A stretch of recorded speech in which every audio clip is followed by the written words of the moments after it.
Oh my god, it is fucking cold. You don't even fucking realize. Hello there, Gig. How you doing? Oh, congratulations, you are first.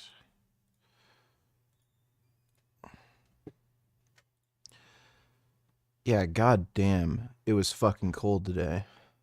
Holy mother of a fuck, that was ridiculous.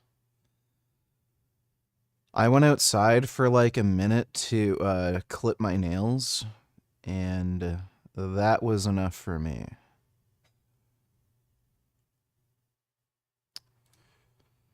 Yeah, it was negative 23 degrees. That was so fucking cold. That's just sickening, disgusting, bullshit fucking cold. It should never, ever, ever be that cold. Ever. Just stupid. I honestly don't understand how human beings decided to move to cold climates like this. It's like, as soon as you figure out, oh, it sucks here, winter happens, let's go back to Florida. Like, you'd think they'd do that, but, like, my god. Our ancestors must have been so fucking stupid. Like, out of this world, fucking stupid. To not just move back to Florida. Like, that's retarded.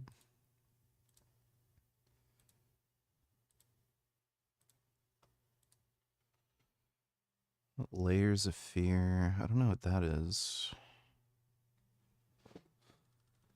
I was sweating from a fever and it felt nice out there. Oh, jeez. I hate fevers. I usually get like really horrible muscle aches when I have fevers. I don't like it.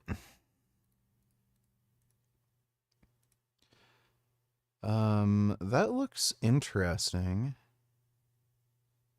Narrative focused psychological thriller. I don't know.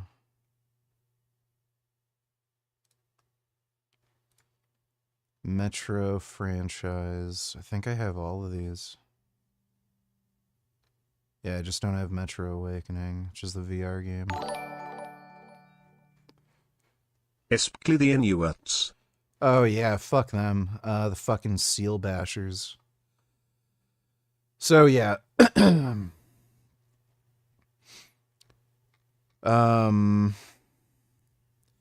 Yeah, the Inuit are especially retarded.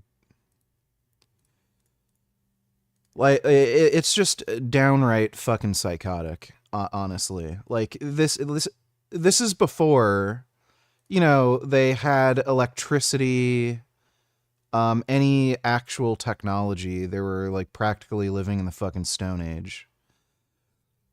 Like, you have to be out of your fucking mind to live in a place like that. Especially knowing, oh, it's warmer if we just move down south. Like, you're fucking stupid. So, yeah, they're stupid, retarded people. Fuck them.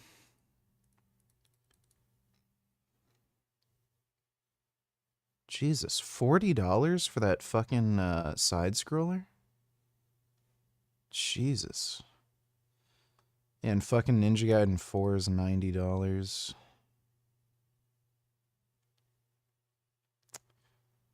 Ninja Gaiden Ragebound.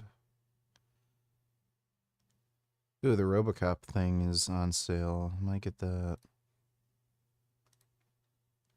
Apparently in this fucking game, you don't play as Ryu much. Did my headphones fucking disconnect? That's great.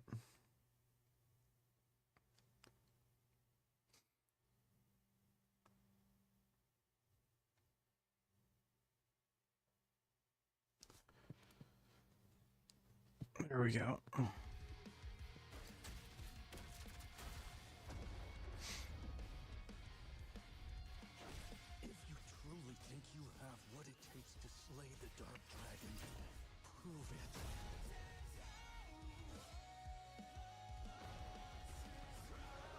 Yeah, apparently you don't play as Ryu much, and you play as Ninja Emo Faggot Boy. Yeah, this dipshit. Dude, like, this is the gayest fucking character you could possibly, you know, conceive. For a fucking Ninja Gaiden game. Like, look at him. Just beta male twink. Why would you want to play... And my headphones disconnected again. Why would you want to play as some, like, fucking emo twink? When you already have a great character like Ryu. It's so stupid. Oh, wait, that's the wrong fucking headphones. I don't know why the hell... I don't know why this happens. Fucking irritating. Yeah, and then they charge you $90 fucking for this, when you don't even get to play as Ryu for the whole game. Like, fuck right off. Yeah, like, I'm gonna buy that. Yeah, it just looks like it's just the gayest fucking character design. Alright, well, Frank has a lot of new content, so... Yeah, this will just be wonderful. One thing for certain, there's no shortage of Frank content for this stream. Yep. Yeah, we're gonna get into it now. Thanks for the donation, too. We're up in the secret storage at Frankie's Orange Meat to show you guys a very unique product that no one else has. At least no one's copied it to my knowledge. Any guesses as to what this is? No cheating, no cheating. All right, I'll give you a hint. Initials are TJ. Initials are TJ. Now, this is actually tomato juice, and we had a special variety of white tomato, which is much less inflammatory than regular red tomato sauce. So this is a very interesting product that we use for a lot of our different sauces and recipes, as well as just selling it straight up if you guys want to use it for pasta or whatever. So super duper special, unique product. Maybe we'll get it even whiter next year, but it's definitely something unique. Like, even if you wanted to do a white pizza. Maybe if Frank's parents did this for him, he wouldn't have grown up to be a faggot.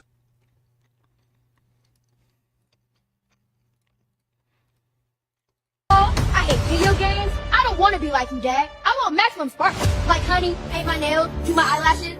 Send him 2 to 3 years Dagestan and forget. From Disney and Pixar. He's a little twig. I've got no choice. He's your son. I know what I have to do. This Christmas. Dad! Where are you taking me? Hold on. Try from legs, not arms. Good. More. That's tomato juice. Are you sure it's not whale blubber, Frank? Yeah, it looks fucking gross and weird.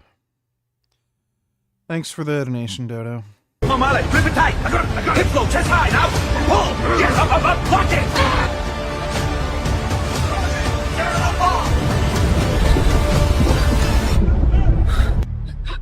I'm coming for you, Dad! 2 to 3 years. Dagestan. Coming soon. Yeah, Frank probably would have turned out better if his parents did that. At home, you know, normally white pizza doesn't have tomato sauce, but you can kind of trick your guests with this unique product on Frankie's Strange Food. We're up in the secret storage at Frankie's Strange Meat to show you guys. We have a lot of unique prepared foods available both on Frankie's Strange Meat and Frankie's Free Range Foods. This is the organic russet potato. Oh my god. He charges $12 for a tiny little jar of potatoes. Dude, I got a massive 10-pound bag of potatoes for $1.50. It was on sale at the store. And normally 10-pound bags of potatoes are between like $4 and $5. Why would you spend $12? Like, this is just fucking insane. Thanks for the membership, Versified. Potatoes in sea salt and mineral water in a glass jar. So, you know, nothing else like this on the market in terms of quality and convenience. So if you want to have potatoes for your meal, all you do is get this jar, and this is like 4 or 5 meals worth of potatoes for me. So super affordable, super high quality, very unique with the high quality ingredient sourcing. And this is available on Frankie's Free Range Foods. We have other stuff on there like jarred honey crisp apples and the lacto fermented products like pickles. But this is really, really nice. You know, I like throwing some rice in the rice cooker, and then all I literally have to do to have a full meal with multiple options is just sear a steak, throw these potatoes in the pan that I seared the steak in, and that's it. What a dumb fuck. Plastic surgery is not like other businesses. Really, surgery in general and a lot of what doctors do is a complete scheme. Like, I just sell steak. I try to get the highest quality meat possible and sell it at the most affordable price. That's all I'm doing. These doctors have a whole strategy from start to finish to make as much money as possible. Of course, there are nuances to my business, but these people take it to a level where they compromise integrity, morality, and they do some very evil things. Starting at the very beginning, even when you're just looking for your doctor, the search algorithms and reviews are controlled. So they might put that doctor at the top of the search, and all of his reviews might be fake, and all of the negative reviews are taken away. So his reputation is completely fabricated and propped up, and all of the botched cases and bad cases are removed because these search engines and these people at Google are just as guilty as these doctors. They should also be in jail and imprisoned for being responsible for botching so many patients. And then when you get to the office, in regards to your treatment, the doctor will push unnecessary procedures and try to get you to do something under any circumstance. Their goal is to upsell as much as possible, and that's partially why I was botched. I already paid. He is lying so much. He's the one who pushed the doctor to do that stupid eye procedure that he wanted. Paid over $30,000 for my eye procedures, and then literal day before the surgery, the doctor said, "Oh, you should do a 2-stage decompression, and it's going to be $9,000 more dollars." Yeah, he's lying. He's the one who pushed the doctor to do this. He literally made a video saying that he's the one who encouraged the doctor to do this. So he charged my credit card for $9,000 more dollars, and guess what? That medial decompression that botched the inside of my eye was the reason I had all these complications. So the doctor's greed in upselling me on surgery and charging me for unnecessary procedures that I didn't truly need was another aspect of the problem. And it gets even worse afterwards. After they have your money, they have no obligation to you. They don't care. After they got the money, a lot of doctors will just ignore you. Some will pretend to help. A lot of them will try to drain your financial resources even further. You'll go to lawyers that'll suck your wallet dry and not actually help you. They'll send you to their buddy doctors that'll take money from you and pretend to treat you and try to help you. And the worst part about all of it is the gaslighting. These doctors are taught to gaslight, which is basically an extreme form of lying and manipulation. They gaslight their patients into believing nothing's wrong with them. They say the same thing over and over again to get the patient to believe that nothing's wrong with them and it's all in their head and that everything's actually okay, because they don't want liability, they don't want to be penalized, and they don't want to lose money. Monotony shit you don't feel like watching, but kind of satisfying to see that retard's downfall wall. Oh, I hate this fucker. Yeah, I hope he gets fucking run over by a bus. Piece of shit. Yeah, Caleb Hammer is like a pedophile, not even joking. He's a gay pedophile, he abuses animals, and he's just like a scumbag piece of shit.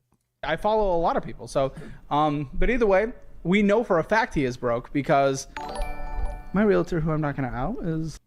And SJWS say you can't judge Inuit smashing the skulls of seals because it's part of their worthless culture. Yeah, they're fucktards. It should be legal to just annihilate people who do that. Thanks for the donation, Dodo. You know, he's interested in some of the drama things, and we knew that they were trying to sell their house. This guy openly admitted to wanting to have sex with underage boys, so yeah. Wait, what the fuck is this Caleb Hammer lore I missed? He openly admitted in a group chat that he wanted to have sex with underage boys. An ex-roommate of his came out and said this guy abused his fucking dog. He was supposed to take care of his dog over the weekend. And he came back, his dog was just laying in a pool of piss and shit in a, like, kennel. So this guy never took his roommate's dog out for a walk or a pee or poop. Just left it in the cage without any food. Like, this guy is a disgusting fucking scumbag. In the Seattle area. And they put a lot of money into renovating the house we saw. And they listed it for only slightly above what they bought it for a few years back. Oh. And they had to keep dropping it by 50,000, 50,000, 50,000. Eventually, before it was taken off the market, I don't know if it was sold, but it was at least taken off the market. I think it was at least 100,000 below what they bought it for after putting hundreds of thousands into a renovation. Yikes. They're broke.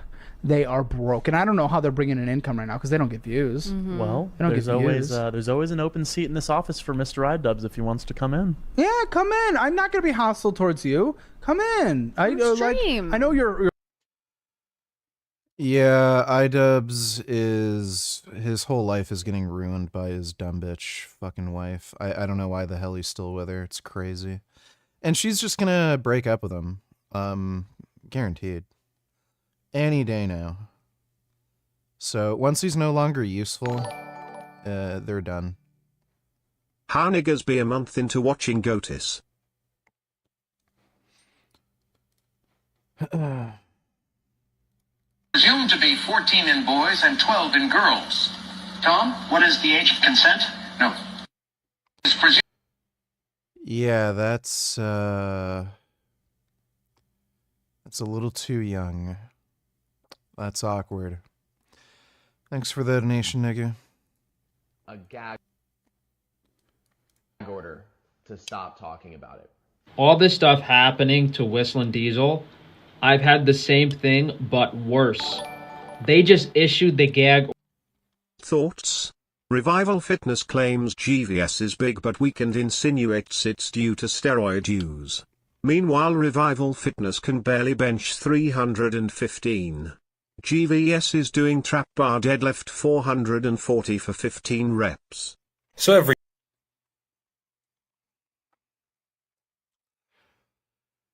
Oh my god.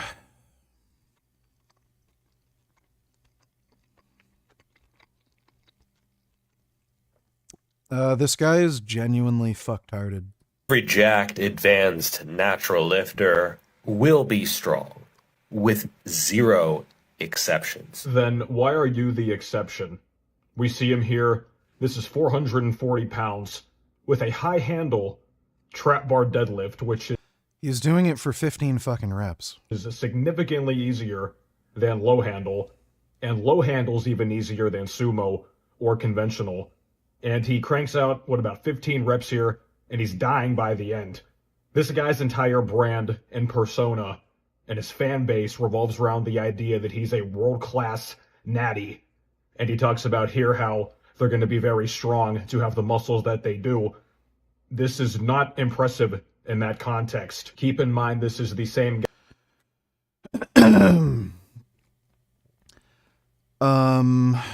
Yeah, so 440 with a trap bar for 415 is not weak. Like, we could do a 1 rep max calculator.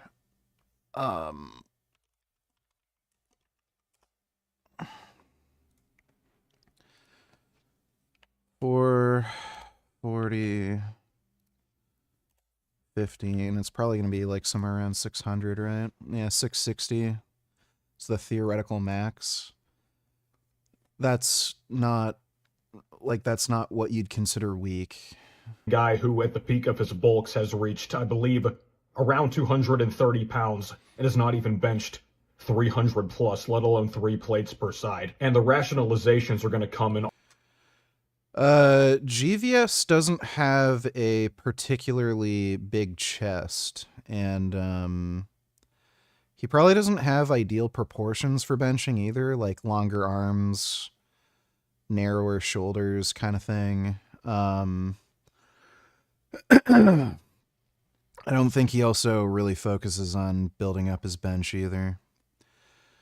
But, like, yeah, the guy's arms are crazy, but, you know, he doesn't have that big of a chest. All forms here. His lapdogs are going to be in the comments with plenty of them. You don't have to have extremely proficient technical skill at the squat or bench or deadlift. Pick any big lift that you'd like. Any lift, for that matter, beyond the Olympic lifts. If you get bigger and stronger at everything else in an overall solid training context, you're going to get stronger at everything you do. The only way to build a lot of muscle mass without linear strength gain proportional to that is to take PEDs. And this dude reminds people every day of his life. If you're on PEDs and you're training, you're going to have a disproportionate amount of strength given the amount of muscle you have. And it's just because of the non-genomic effects of steroids.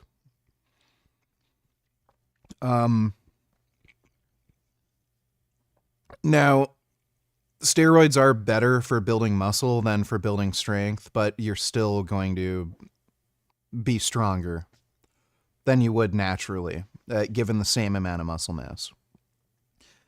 And it's just because of the non-genomic effects and how they increase nervous system efficiency. How natural he is. Interesting. Yeah, somebody's jealous. Yeah, somebody is jealous. Revival Fitness is dumb as fuck, dude. He's really, really fucking dumb. Thanks for the donation, Pablos. And then she most likely move on to the next man to use. Oh yeah, that's what she's gonna do. At some point, she's going to be too old to do that, and then she's going to wonder what the fuck's going on, and then throw a fit and, you know, whatever. But, yep, that's going to be her plan. Thanks for the donation, Dodo. Order outright, which is a violation of my freedom of speech. It's actually against the law. You cannot receive a gag order unless you are found guilty in court. And that's not what happened to me. After the default was filed, the judge just issued a gag order and said I can no longer say that this guy steals my research. Basically, everything that I was saying, which I thought was completely truthful and honest and just defending myself and my own work, the judge, this crooked judge, just does whatever he wants. But who's going to police these judges? The higher court? I have filed multiple appeals, and there's really something to say about how power hungry and demonic some of these people are. Mm-hmm. What's up, guys? We're down here at Frankie's Free Range Meat. Been a while since we've done a vlog because I was in Japan getting 2 surgeries. So we have a decent amount of new stuff. I guess the most significant thing is we... And she will 100 pre-cant DSVIT. Yeah. Yeah, it's only a matter of time. Thanks for the donation, Dodo. Yeah, I'm pretty sure Frank is still a little cross-eyed. I swear his eyes aren't quite lining up right. We have a full Amish pork selection, so we got quite a few pigs from the butcher. Yeah, and he kind of looks more frog-eyed. We have all cuts of pork, local, corn and soy-free Amish. I would say almost as high quality as the Iberica. Bro, do a video on Revival Fitness already and smoke that fuck. Are the peptides helping your elbow?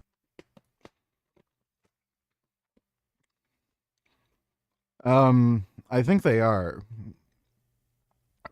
I did take the last week off, though, too.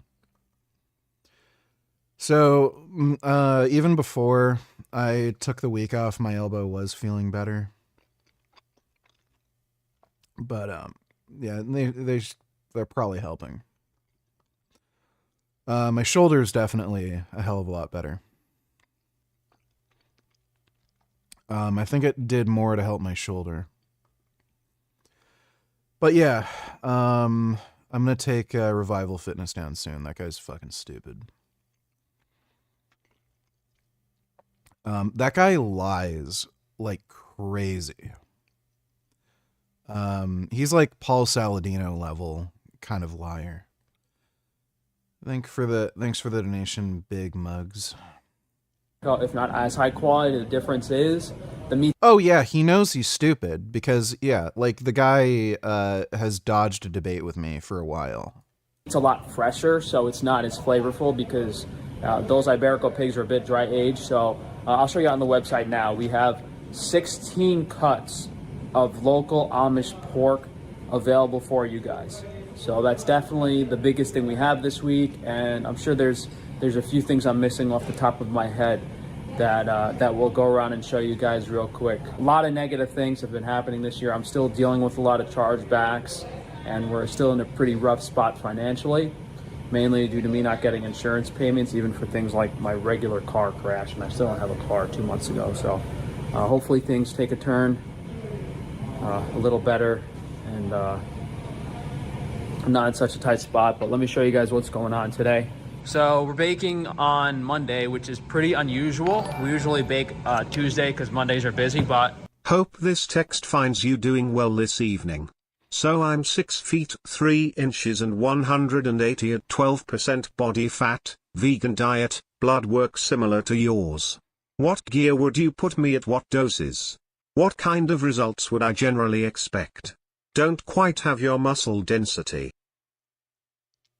Well, to start off with, you would just take testosterone 20 milligrams a day. And just go from there. Your body has to adjust to using exogenous hormones. So you have to start off at a low dose and then gradually titrate up. And I have no idea how you're going to respond. No clue. How are you feeling? Did you work out today? Didn't really work out. I did 20 minutes of cardio in the morning. I was having too much pain in my like hands and wrists to have a like an actual training session be a good idea. I think I did something fucking stupid. So, I didn't throw out the black market Cialis that gave me water retention. I just put it in the back of the like medicine cabinet that I have. And the box is very similar to the Anavar box that I have. It's made by the same company. So I think in the morning, when the lights were kind of dark, I accidentally grabbed the box of Cialis rather than the Anavar. And I think that's what gave me a bit more water retention. And that's why I'm having a flare-up of the carpal tunnel again. So, yeah, that's kind of annoying. So I threw out the Cialis now in the garbage. So that I don't make that mistake again. But, yeah. Otherwise, I'm feeling fine. Thanks for the donation, James. Yeah, so Real Steel Rumble, I have no idea how you would, respond to, steroids. It's highly individual. Like, the only way to know is to take them. Thanks for the donation, Real Steel Rumble. We have our beautiful pure sourdough loaves. I'll take one of these home for lunch. My guys have been doing a lot. They did all the... Is there a specific reason you've opened the door to Anavar despite it being toxic to the liver? More gains obviously, but does it produce benefits that test/HGH/Masteron can't? Are you doing anything to mitigate the effects on the liver? Also, what dosage? I'm only taking 20 milligrams a day, so... And I only have a 50-day supply, so I'm not taking it for very long. So I don't care.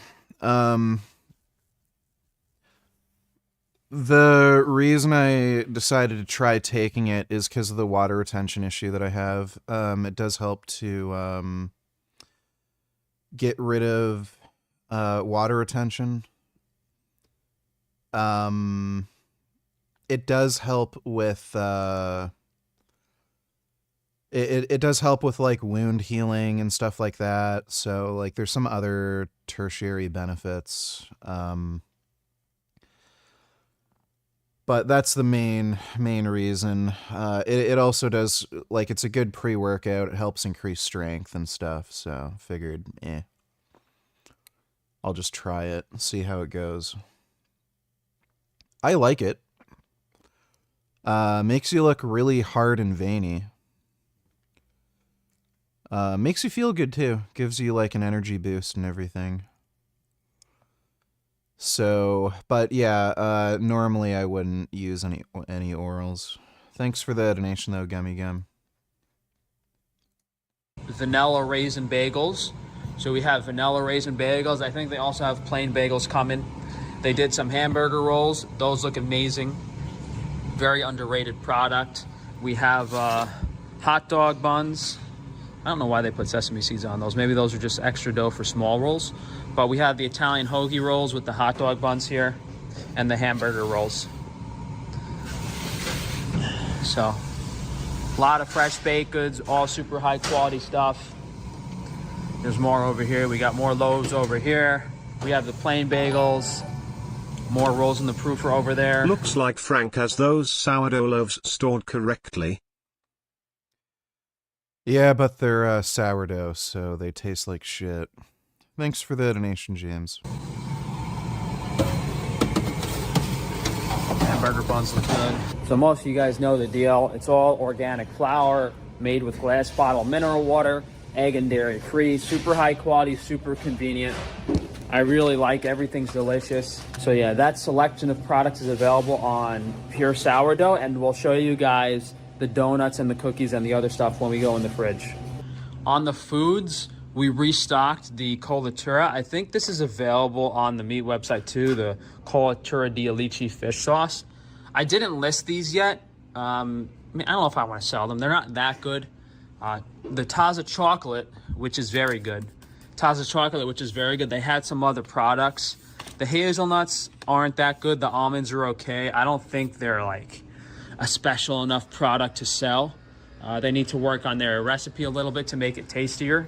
But we are fully restocked on pretty much all of the food stuff, and we have a few new things. Very recently, we started making our own plain and raw beef jerky, and then we have the original flavored jerky. So all super high quality stuff. We were able to lower the price. Something that is very new are the soft dried apples. So we have Fuji soft dried apples, and we also have Honeycrisp soft dried apples, high quality organic peeled apples. No one else is making those. I mean, we have a lot of unique products, guys. Even the pemmican, no one else is making pemmican. A lot of unique stuff. Chocolate chip granola bars are in stock. The plain breadcrumbs, very, very special product. I'm gonna make some pork with these when I go home. Highest quality breadcrumbs on the market, nothing even close. We literally take our organic sourdough and grind it up. All of the naturals products still available. Same with organ supplements. We should have one or two new things in the next few weeks. I think we're gonna restock the female fertility, and we're gonna have a prostate supplement, and we're also gonna restock the full spectrum because I've been kind of broke, haven't been able to afford restocking some of these glandulars. But something that is new is we have the hydroxymitrogene in 6-ounce packets. So that's the regular strength 14 milligram formula. This is the 35 milligram super high strength formula, and these come in 6-pill packets. So this is kind of like a painkiller. This has helped me a lot with getting through Oh my eye god, is that the stupid thing that a lot of people do from Thailand? What is it called? That dumb plant that's highly addictive. Jesus Christ, what a fucking idiot. So now he's basically a drug dealer. Yeah, kratom. I think that's like some sort of kratom extract. What a fucktard. When doctors have... Oh yeah, it's kratom. It says it right on the thing. It's kratom. So he is addicted to kratom. Been helping me. I think we're... Dude, it's no wonder he keeps crashing his cars, by the way. So this guy's basically getting high on opiates and then driving. And then he, like, blames his car accidents on other people. We're pretty much out of... Looks like Frankie is improving his good handling. What is with all the drugs? He's a retard. That's what the drugs are for. Because he's retarded, and he doesn't know what's good for him. I don't know if he's improving his food handling. I think he just has an employee making the bread who may know what they're doing, but... Thanks for the donation, James. Of the liver detox smoothie. That took a while to sell, and I'm not sure I can really afford to make a new batch of it. I mean, I do have the big mixing machine now, so it's a lot easier, but it's probably a few $1,000s worth of ingredients. We got a batch of giardiniera fermenting. New ingredient in there, we got the white carrot, so very, very special product. Should be ready in about 2 weeks. So fridge, we just got some organic parsley and stuff. That's to restock the chimichurri. More apples for all of our apple recipes and stuff like that. This whole stack, my guy just made a fresh batch of blueberry muffins. Maybe I'll take some of these for breakfast tomorrow. You know, I just don't have time in the morning, and I'm really not hungry, so having something that's minimally inflammatory, super high quality, and healthy is really, really special. Really, really special product. These are the glazed donuts we just made. Turned out really good. We've been working super hard on the recipe to get these donuts tasting delicious with the texture, and my guys did a really good job this time. Over here we have some other pure sourdough products as well as some cured meats. So those are the Oreo cookies. I like those a lot too. You know, if you have any cravings, we really have super healthy, high quality alternatives. Those are the chocolate chip cookies. The cookie dough actually does have raw butter and eggs. So out of all our baked goods, our raw cookie dough is the only one that is not hypoallergenic. There are some of the Iberico ham plates. We got some raw butter here in the fridge. That's the wild boar bacon, cured and smoked. That's a new product. We've been selling raw wild boar belly for a while. Having the bacon cured and smoked is a completely new product, and we do have pork bacon as well as beef bacon cured and smoked too, for you guys. There's the pork bacon. And dude, I don't know how, like, just looking at this, somebody could figure this is health food. It's fat, greasy fucking sludge. And I mean, when you eat crap like this too, it just doesn't digest well. It kind of sits in your stomach. You feel gross, and then there's still idiots who think this is health food. And there's the smoked brisket. And here we have some pastrami still, some pastrami. We do have a promotion on the eggs. I might alter it to make it more reasonable or like more convenient. I think it's like buy 2 boxes of duck. He must be rolling in the clover to afford those Japan trips. Steam locomotive emoji, musical notes emoji, cool face emoji, checkbox with check emoji, dancer emoji. He's making enough money, yeah. I think he said he took out like another credit card or something to afford it. Who the fuck knows? He's kind of full of shit and he lies constantly. Thanks for the donation though, James. Eggs and get 1 box of regular eggs free, but I think that's just like a lot of eggs.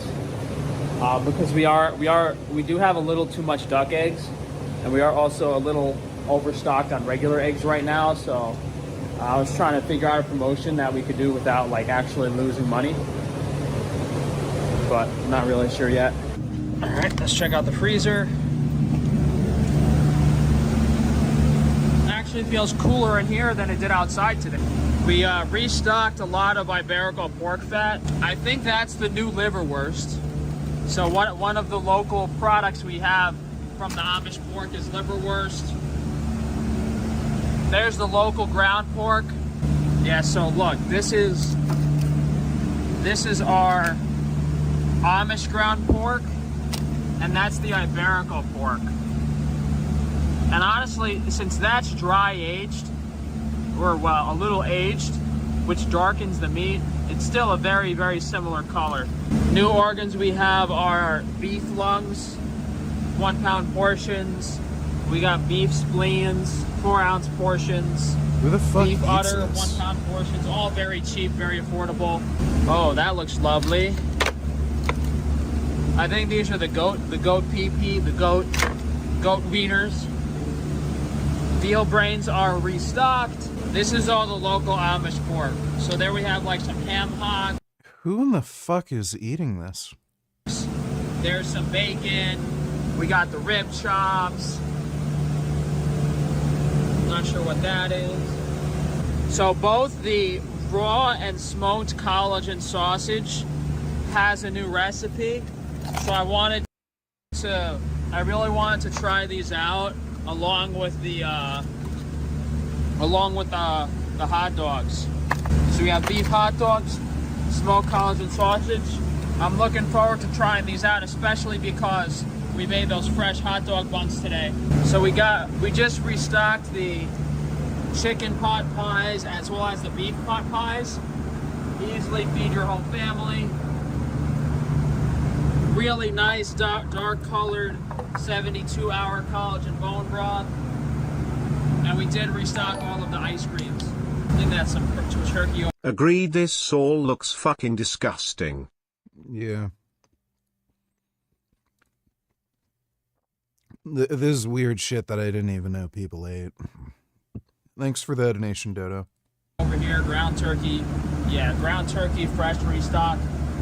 All the turkeys over here. Just some vegetables and stuff that we use for our recipes. Ran out of duck, but we do have goose in stock. Yeah, so main thing on the meat website is definitely the pork selection and the new recipe on the hot dog and sausages.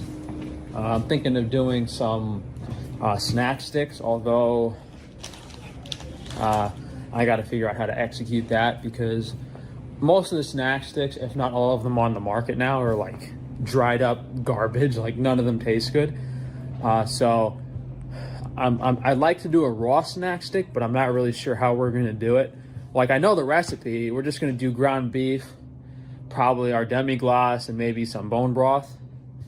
But, you know, putting it in the casings and then drying it out, like, do we want to smoke it or do we? I might just want to do dry fermented. I don't know. We'll figure something out. But I like to do snack sticks, especially considering how like overpriced That most last snack sticks. package looked gross. And all the animals that have their lives. Yep. You don't have to tell me. Thanks for the donation, James. Are and how delicious they can be if they're done right. But I think that's it for the most part, guys. We still have plenty of turkey, a lot of turkey cuts left over from Thanksgiving. So ground turkey, whatever you guys want. We might try to do some stuff with that. All the chickens in stock. The only thing we're out of poultry-wise is a lot of the duck stuff. A whole new pork selection, 16 cuts for you guys to choose from. And we're trying to stock up on the prime rib roasts for Christmas and New Year's as well. But I got a bunch of stuff to do today, and I can't really remember that. I don't think there's too much more to show you guys. I'd like to do some new products over the next month or two, but we'll see how that goes. I had an idea for like a vitamin C lemon drink after having some stuff in Japan. So that's on the table. Just just doing completely new products, and we don't really make that much money off of them. To me, it's almost not worth it sometimes, but it would be cool to do that. And then maybe I've been I've had a recipe for a new nutrition bar for a while now. Haven't tried it though, but we should have the new beef glandular stuff and the restocks on that very soon. So if you guys go to frank-tufano.com, you'll see all of my interesting and unique businesses that have the highest quality and most affordable health products. Yeah, I mean, I can comfortably say now, you know, we basically have the biggest and highest quality selection of fresh meat online. Like no one else comes close in terms of quality or freshness. All of our stuff is pretty much local now. All the beef, pork, and chicken we get locally from the Amish. You know, some stuff is imported, like Iberico pork and Spanish hams and some cheeses, but we just import those because they're the highest quality stuff and people like them. So, you know, whether you do want higher quality stuff, whether you want like Iberico ham or local Amish pork, or, you know, Wagyu beef or local beef, you know, we have options for everything, and we're trying to keep them as affordable as possible. So thank you guys for joining. As I said, frank-tufano.com. I'll try to think. I've been trying to think of a promotion to do for like a giveaway, especially for the Black Friday stuff recently, but kind of broke, and I don't really have extra of anything to give away, at least something that people will like. Like, you guys want cannellini beans? Got plenty of cannellini beans. But, you know, haven't really had time to like super stock up on anything. Like, I don't know, maybe we can make a big batch of bone broth and try to have some extra bone broth, but we'll see. So thanks again for joining. Try to do some vlogs and day of eating soon. Dumb.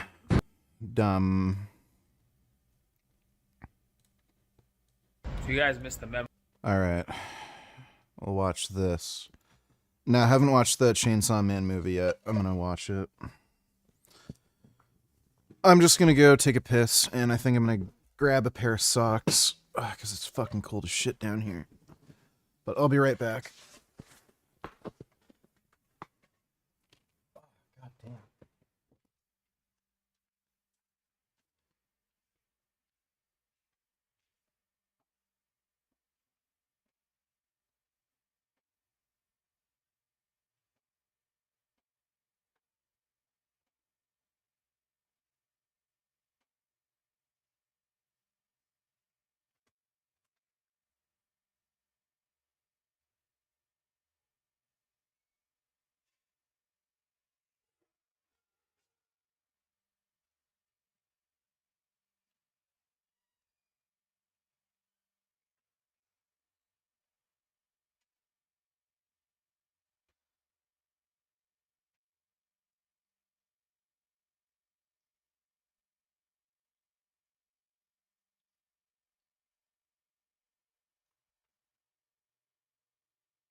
Oh, damn. Fuck, dude. Why does it have to be so cold?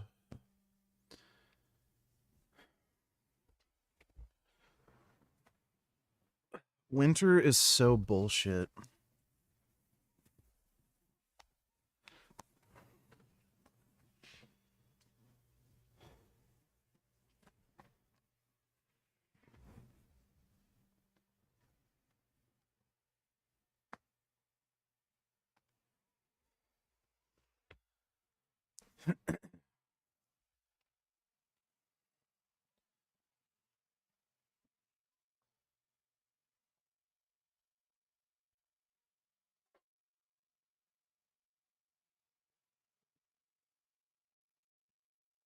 Oh, hey. This alpha male mindset guru just got sued for allegedly stealing his own company, and this is quite the all-ball story, because if you've been scrolling through crypto TikTok or even YouTube at this point for the last few years, you might have seen Luke Belmar, the self-made millionaire who Yeah, this guy's a fraud. You can just tell by his face he's a fucking lying dipshit. talks about mindset, purity, escaping the matrix, and building generational wealth. And of course, he's the guy who studied. Tristan Tate pulled up a video, his favorite whiskey, Johnny Walker. What do I do at duty free? Johnny Walker. That night, sipping the Johnny Walker in the war room by myself with him, chilling. Why? I studied, bro. Oh, this guy's paying attention. And well, according to his ex-business partner, he cared more about sipping Johnny Walker with Tristan Tate than, you know, taking care of his investors. So the guy preaching truth, moral authority, and freedom just got hit with a federal lawsuit from his business partner, who claims that he bankrolled everything and got cut out of his own company. If you provide value, you get paid in proportion to the value you provide. And I think that that's the beauty that the internet has given us, is there's no more lying. The opportunity is clear for everybody. Well, that allegedly didn't age well, and that podcast came out pretty recently as well. So here's where all of this blew up, because you have Luke Belmar, obviously now being sued by an ex-business partner and investor, Steve Tan, who says that he was the one who actually built, funded, and operated the entire business, Capital Club, behind the scenes. According to Steve, he's known Luke since 2018. Back then, he says that Luke hadn't even started e-commerce yet and was pitching himself as a social media guy who could grow Steve's personal brand. Steve says that he was sold on the charisma and the whole "I'll make you the face of e-com" pitch, and the vision of building world's largest entrepreneur network. It's kind of the perfect scenario for me, because like, I don't want to be the face. I want to be more behind the scenes, because we enjoy building. We enjoy scaling companies behind the scenes, which is why when Luke said, okay, Steve, you guys be like the operators, the CEO behind the scenes, I was like, perfect. You want to be the face? And according to court filings, this wasn't just like a bad partnership breakup. It's being called fraud, concealed transfers, breach of contract, and a scheme to siphon money into a secret parallel company. According to Steve, the beginning was simple. Is Clavicular's statement based? Let me take a look.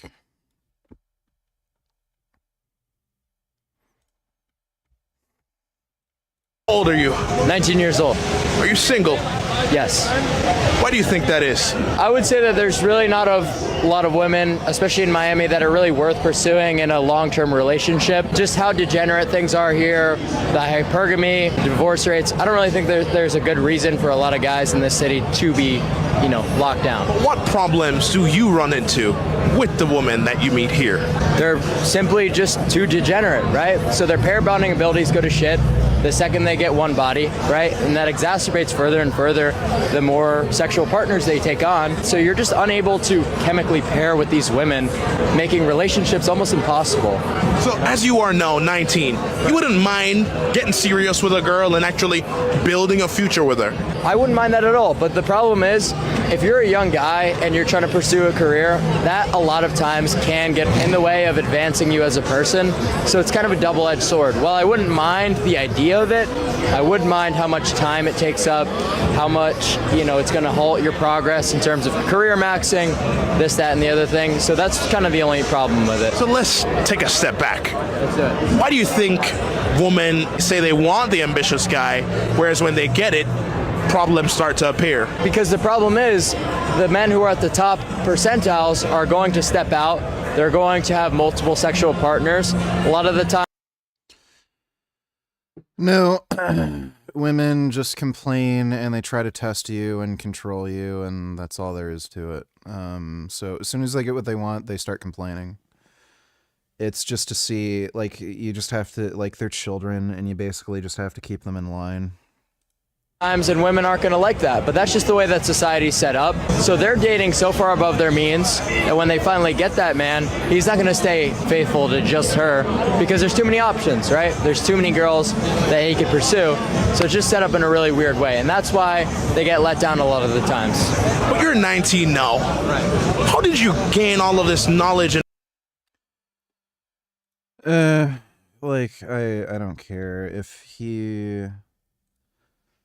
he's only interested in dating girls that are like virgins, it's up to him. I don't give a shit. He has his own dating preferences, so whatever. Him and Luke teamed up to build Capital Club together.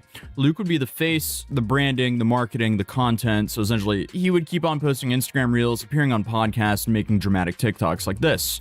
If you want to achieve success, you're going to have to pay the price. And it won't be cheap. It'll be tireless nights, long days, empty bank accounts, depressing thoughts, isolation, loneliness, tribulation, heartaches. Hell yeah, brother. And allegedly scamming your business partner. Steve's part of the deal was that he would handle everything behind the scenes. According to Steve, they agreed on a 50-50 partnership. Equal ownership, equal stake. But Steve claims he wasn't just a partner, he was also the bank. He says the Capital Club ran into cash flow problems before they even really launched. Building the courses, filming the content, paying the team, cranking up Luke's content machine, and according to him, he kept writing more and more money to keep things moving. $100,000 here, $150,000 here, framed as loans to the company that he expected to be repaid. It was just kind of part in my nature to kind of like be really, being a really supportive partner. And I just kind of dump in another 100K.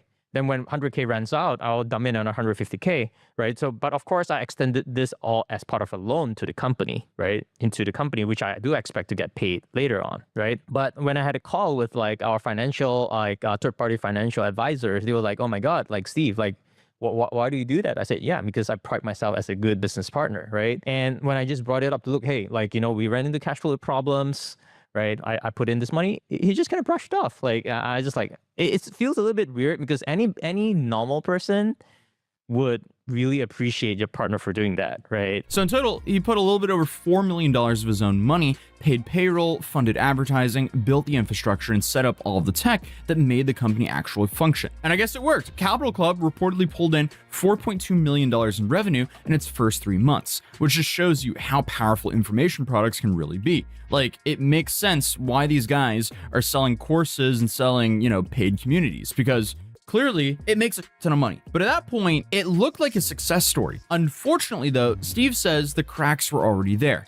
Not just in the partnership, but in the story Luke was telling the internet. Because he later claims that he realized the came from nothing story that Luke gave online did not match the timelines he personally knew from working with Luke. Honestly, I was like very inspired by his story initially, because that was exactly what I thought it was. Like, oh, $300 in a suitcase came over. And that was the exact same story. Even when I challenged him, you know, after he got exposed, I was like, bro, like, is what you're saying online, is it true? He said, oh yeah, that's true. You know, like, oh, my uncle, blah, blah, blah, right? And all that stuff, right? Even when I questioned him, he still stand firm on what he said. But I think what people really like was unhappy about was like how he faked his whole come up story. You didn't come from like a extremely poor family, right? And the other thing was like, I think people start catching the lies that he kind of like, you know, said online.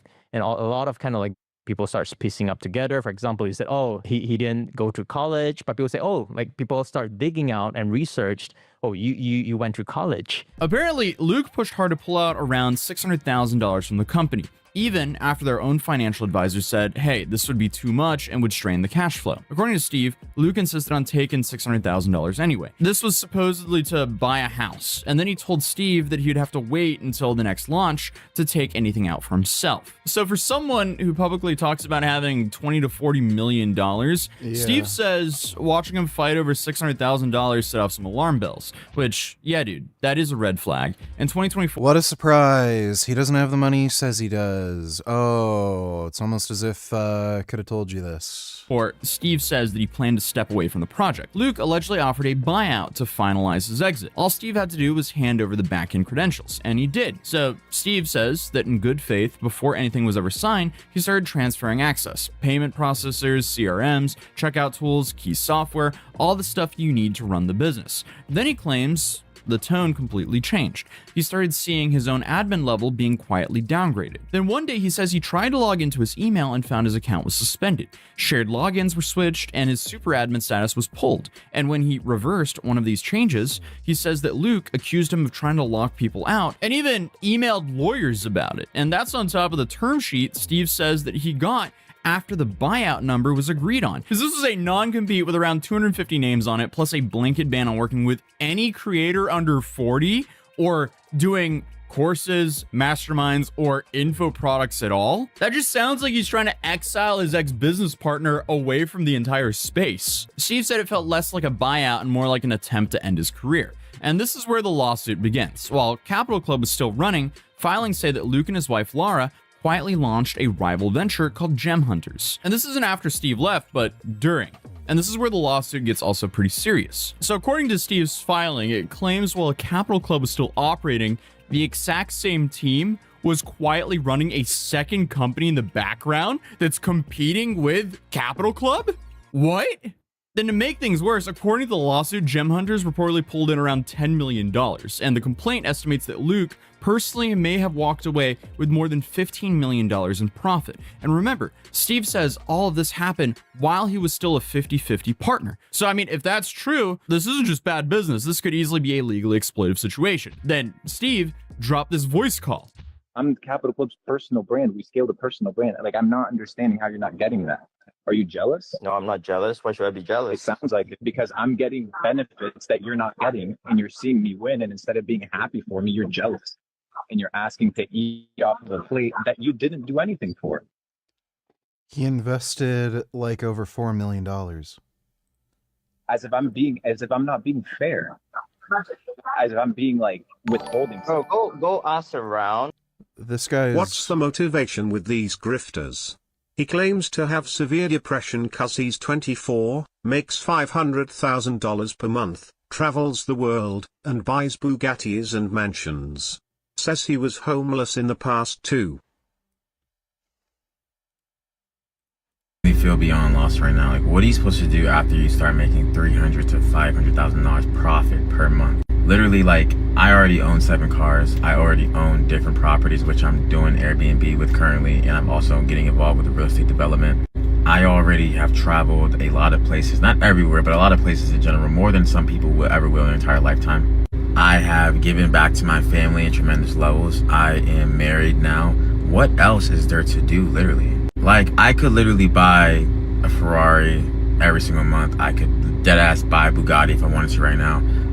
I could go get a mansion. Like, what else though? Think about it. You buy different cars. Only thing you can keep doing is getting it more expensive. Well, he's not saying he's depressed. He's saying he feels lost, quote unquote. You know, it's all part of the social media grift. They're just full of shit. Thanks for the donation, Blink. And you'll find out what's right and what you think. I don't have to ask around what's right or what's wrong. I have moral values, and I understand how I operate. I don't need to go ask somebody else about my moral stance of how I operate, whether I do things right or not. Oh, so you'll be an echo. Yeah, you know, you can tell just by this guy's eyes he has an antisocial personality disorder. It's probably narcissist or something. Chamber of thinking you're always right, but you're not. No, that's not what I'm saying. What I'm saying is I have moral guidance, and I don't need moral guidance from a third perspective to determine whether what I'm doing is right or wrong. So what you're doing, I don't think is moral. But what it sounds like to you think what it sounds to me like is jealousy. To me, it sounds like you're jealous. Okay, so Luke calls himself the brand, the value, and the reason Capital Club works, and basically suggests that Steve should just be grateful, even though Steve claims that he paid for the entire business infrastructure. But Luke talking like this, especially when his whole brand is, you know, morality, religious purity, brotherhood, and loyalty, that makes him come across as incredibly two-faced. And I mean, to me, it sounds like they needed each other for Capital Club, as Luke is the lead generator and Steven's the guy who actually provides the value for the customer. Marketing and product, they're kind of like a yin and yang because they don't work without each other. Because If your marketing is great, but there's no product, there's no revenue. And if your product is great and nobody has heard of it, you also end up with no revenue. So now, this is my opinion, but it sounds like Luke used Steven for upfront capital to jumpstart his career, then launched his own paid community after he made some money to run it. Maybe he also learned the ropes of how to build a paid community from Steven while they were working together. Who knows? I am just speculating on alleged information here. Either way, let's talk about Capital Club's actual service, because the website, it reads like a hype machine. We aim to be the largest decentralized network in the world focused on creating, multiplying, and preserving wealth and opportunity for all entrepreneurs. Okay, whatever that means. How much is Capital Club even? Okay, from what I can see, the Capital Club Limited offers $369 annually. Okay, and someone else here is saying, I paid $599 for Luke Belmar's Capital Club. Okay. Blink donate $2. Is this just this crazy, like, racist People that are in denial that Gaza is experiencing a genocide, I want to explain a couple things. So there was the Geneva Convention in 1945 that set laws for how war should be handled and how citizens should be protected. And it basically Israel is in no way violating the Geneva Convention. said that you cannot block humanitarian aid. That Israel has not been blocking humanitarian aid. is a war crime. Greta Thunberg just got on a fleet of ships probably in the last week, and She literally had absolutely zero humanitarian aid on her boat. And just even if she did, that doesn't mean what she was doing was legal. There's a military blockade. If she wanted to send aid, there's channels in which she could send the aid legally. went to go and deliver humanitarian aid with a bunch of volunteers. They literally had no aid whatsoever on their boat. The Israeli military made a video about it. They inspected the entire boat. There was literally nothing on the boat. And she was detained by IDF. And that to me is saying, hey, you can't bring your supplies. So that's how. Okay, so somebody's a dumb bitch.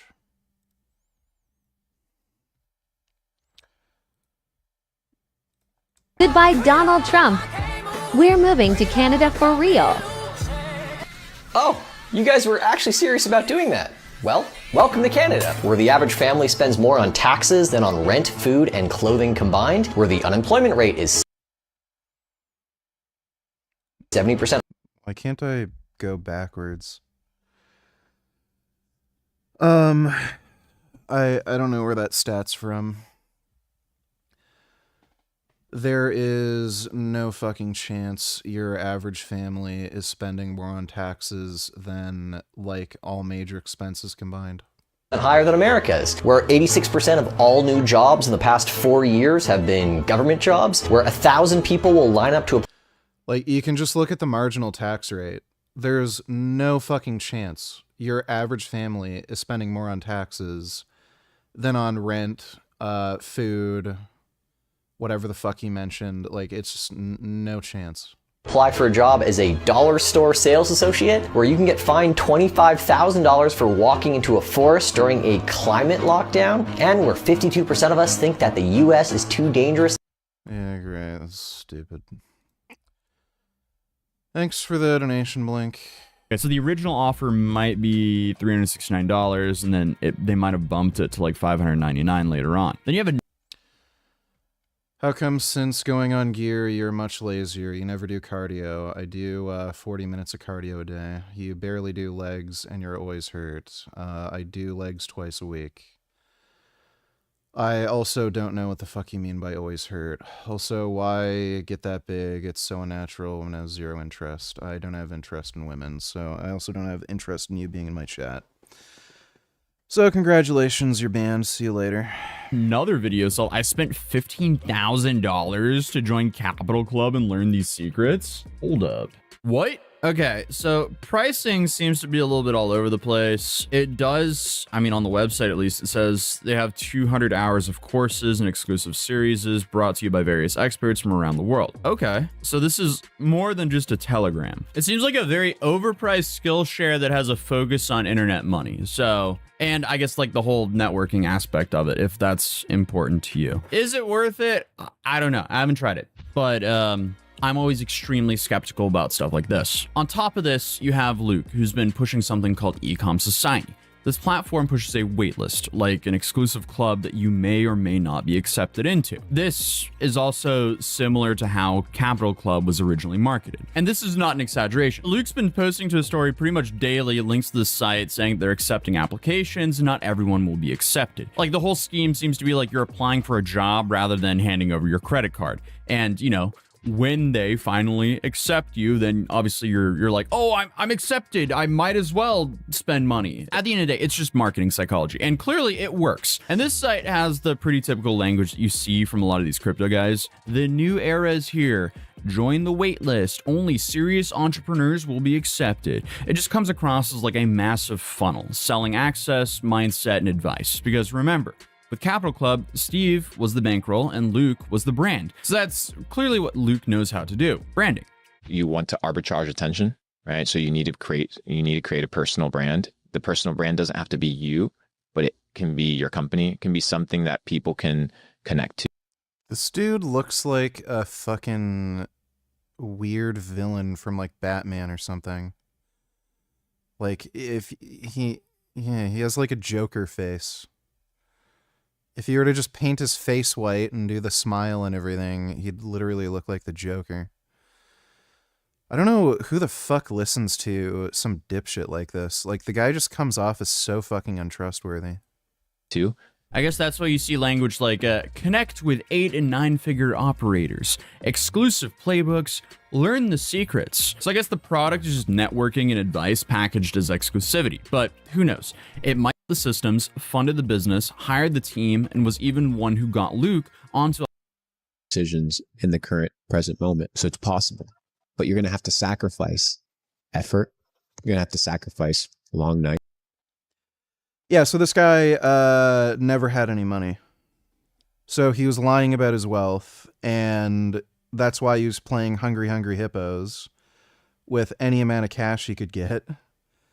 And then when he actually saw an opportunity to basically steal money, like several millions, yeah, he just took it, fucked over his business partner. Right? Like all these financial gurus, they're all fucking frauds.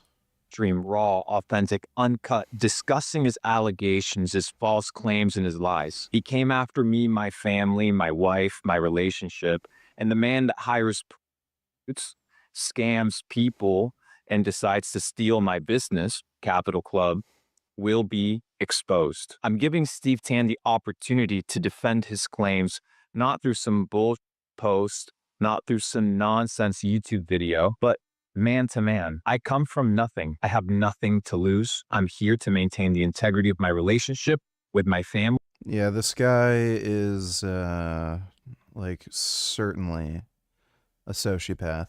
With my members and with my friends. Steve Tan, I'm waiting for your response. Okay, so he wants to have a public debate. My understanding is Steve is accusing him of fraud, deception practices, breach of contract, concealed transfers, and... Yeah, that guy is fucked hard. We're here in Japan getting eye surgery. Well, we got eye surgery. So I thought it would be cool to try the main different styles of noodles that they offer. Now, for my diet, I personally eat a lot of udon. Just for liver detox and overall health. Udon's a very healthy thing. I sleep very well. I digest well. I feel good eating it. There's also ramen and soba. And the difference between these are how the noodles are made, the type of product used to make the noodles. Like udon is wheat, thicker noodles, very chewy. Ramen is also wheat, but they add some other stuff to it to make it alkaline and yellow, and it's typically thinner. And soba, I'm not 100% sure how it's made or the style, but I know it's usually done with buckwheat. And there could be a few other noodles that I'm going to look into in case we miss them for this video, but to my understanding, those are the 3 predominant types. So we're going to go to restaurants that specialize in each of those. And usually a restaurant won't make all 3. And if they do, it's probably not going to be good. And one of the higher rated ramen places is actually right across from my hotel, literally right out the front door. There's an udon place, and I've tried a lot of udon places, so I'm gonna pick the one that I like the most and that I know is the best one after actually personally trying them. Don't trust the Google reviews because you got to try like 4, 5, 6 different ramen places or soba or udon places before you know which one you personally like, and also like what type of udon do you like. You know, there's different types, and I haven't had any soba yet. I haven't had any ramen yet, so we'll do the ramen first at this new place, then we'll try the. I don't know if I'm gonna do soba today or tomorrow, but we'll try to do udon as well tonight. So this is the ramen place right across from my hotel. It's actually kind of empty. I don't know, maybe it's the area too, because it's kind of in this hotel. But actually, you know what? I'm gonna look at let me look at the menu real quick and see what they have. Because if they don't have, you gotta make sure they have beef or what you want first. This is another very important lesson when looking for restaurants in general, not just Japan. Check the menu before going in, because even if it's a ramen place, you might not be happy with their selection. So this place in particular, like their menu page had mostly chicken dishes. It was all chicken ramen, and I even went online to look at the menu, and they also didn't really show much besides chicken ramen. So if I only eat beef ramen, it's probably not a good call to go to a place that like specializes in chicken ramen. So there's another ramen place actually just at the end of this street that looks like they do serve beef ramen. And honestly, this is again why you have to try 3, 4, 5 different ramen places, and then you'll find the one you like more. But what we're doing in this video is just showing the different styles of noodles and the different preparation on the different foods. All right, we're here, whatever station this is, A12 Takarako Station. There's a few other restaurants here, but this is our ramen place, which appears to specialize in a ramen that does have beef. So that's kind of what we want to see. You got seaweed, beef, egg, ramen. Looks like a dark color enough, but I think that's what we're gonna get, so we don't have any more questions really. Kitchen's right here, table. I thought they were gonna kick me out. He moved me to the end of the bar because apparently the customer next to me complained that either that I was talking or that I was watching videos on my phone, which to me is insane considering there's how loud the music is in this restaurant, how loud these guys are screaming across the restaurant, and how informal this place is. So that's kind of strange. Has not happened to me once before in Japan, and I've been here for like 3 weeks now.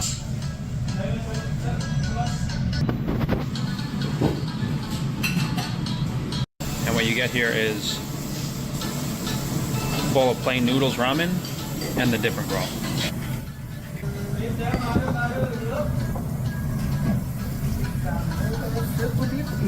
Yeah, I know. Yeah, I got it. I got it. Okay. All right, thank you.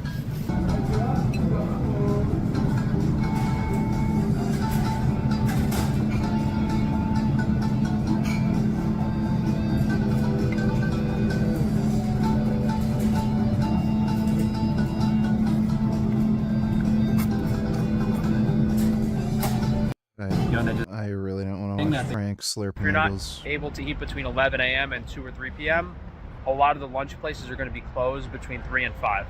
So you're, at that time, your selection's limited. All right, we're here across from my overall preferred udon place. This chain restaurant. His wife, his relationship. Wow, what kind of creep tries to get with a woman who is already married? I don't know what you're talking about. Thanks for the donation though, Dodo. Restaurant, Hanumaru Udon. You know, I haven't been to any udon places that were like special enough to really deter me from still coming here. But every place is a little different, you know. You closed? Okay, all right. I'm actually fucking pissed at these Google Maps hours, dude. I'm not coming in 5 minutes before close. It's 10 o'clock, and they said they could close at 10:30. I understand it's a weekday, and these employees want to another udon place across town in a mall that closes at 11, but we actually went there one night to try to do the same exact thing because we were late and they were closed. So I'm not taking any. 24 hours, is it actually open? Well, there's no one eating in there. That's not a good sign.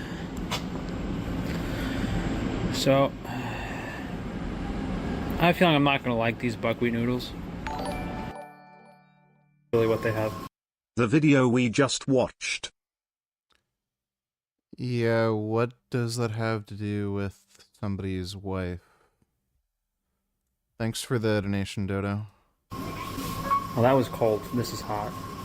Just be careful. A lot of these places, they have a cold and hot menu. They do have a lot of cold noodles here in Japan. And this goes to what I said earlier.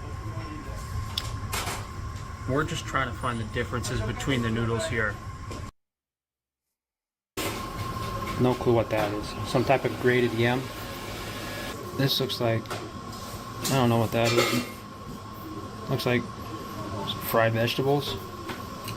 Random fried vegetable scraps. I honestly can't tell what that is. That looks like a piece of a shrimp tail. Fried tempura scraps. What the fuck is this?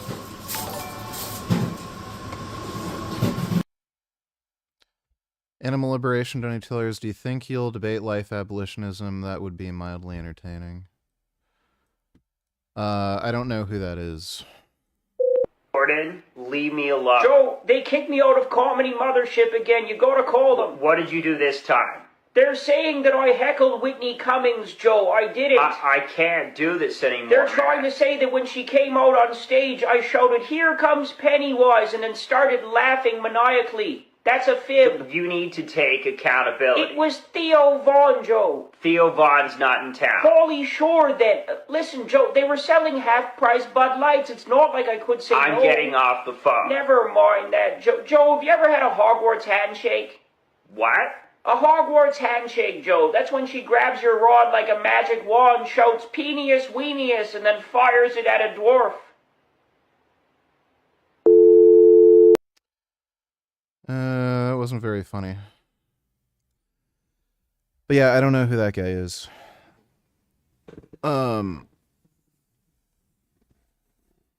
So if he wants to,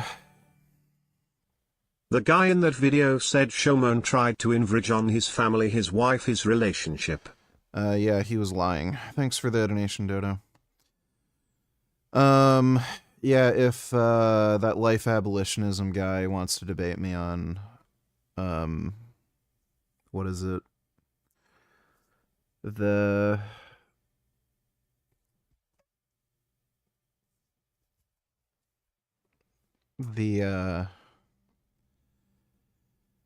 not having children thing, whatever you fucking call it, he can come on my channel. Just ask. Thanks for the donation, though, Animal Liberation. This is over rice. So it's some type of grated yams on top of rice. This might be a little too Japanese for me, boy.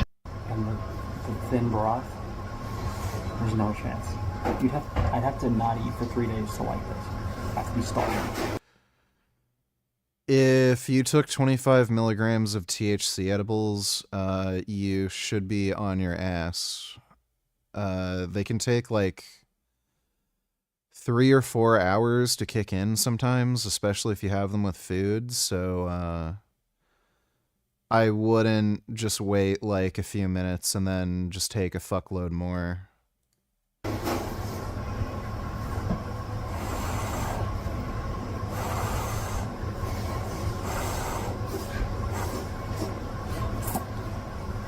It's just unwatchable, oh my god. Rice isn't bad. Fly Depot across the street where we can cleanse our palate. At a Michelin star level, and the broth was the best broth in all of Tokyo, that I might have thought it was okay, but realistically, no. Realistically, no. So this place is in a mall in Ginza on like the 10th floor, and the udon I've tried here is definitely the best flavored broth. And honestly, there's not really that many udon places around. Really wow, getting his wife into something she was not even a part of, how scummy. Yeah, thanks for the donation, Dodo. There's one that I went to which was probably slightly above the chain udon place. And then there was another place that I was just...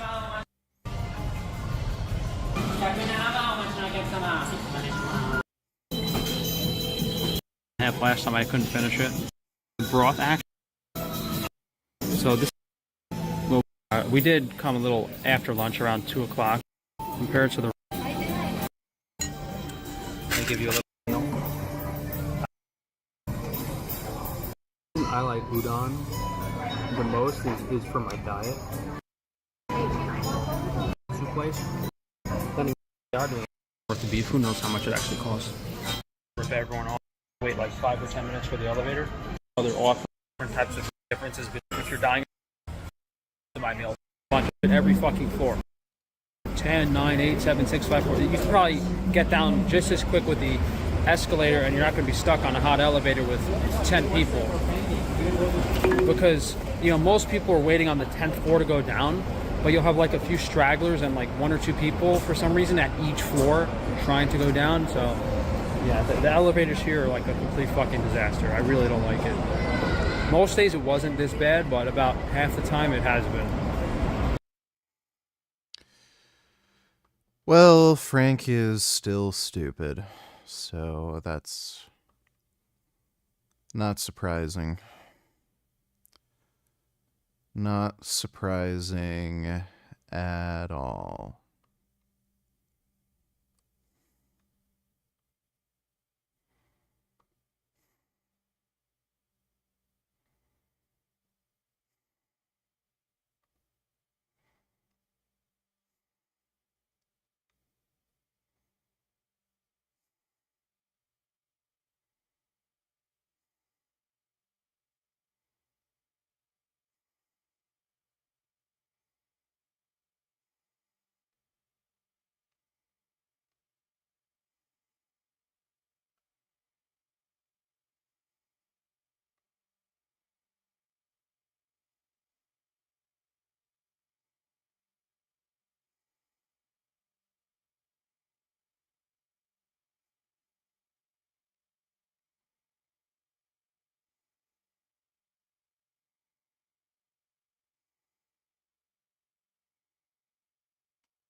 The year is 2018. Warning! I'd leave a bunch of cool. Comparing Nolvadex to raloxifene isn't really fair. It's tamoxifen versus raloxifene. If you're going to compare Nolvadex, it'd be to Avista, I think is the trade name. But the point is, there's the second generation and the third generation. The second generation one, the tamoxifen, the Nolvadex, that has many metabolites. Some of them are SERMs. Oh my god. Some of them are AIs. And so you get really a broad spectrum anti-estrogen effect out of tamoxifen. But it takes a while because you're talking about metabolites. So it doesn't hit steady state concentration for 60 days. Now with raloxifene, it is a direct SERM right out the package. It just targets ER alpha and stops it.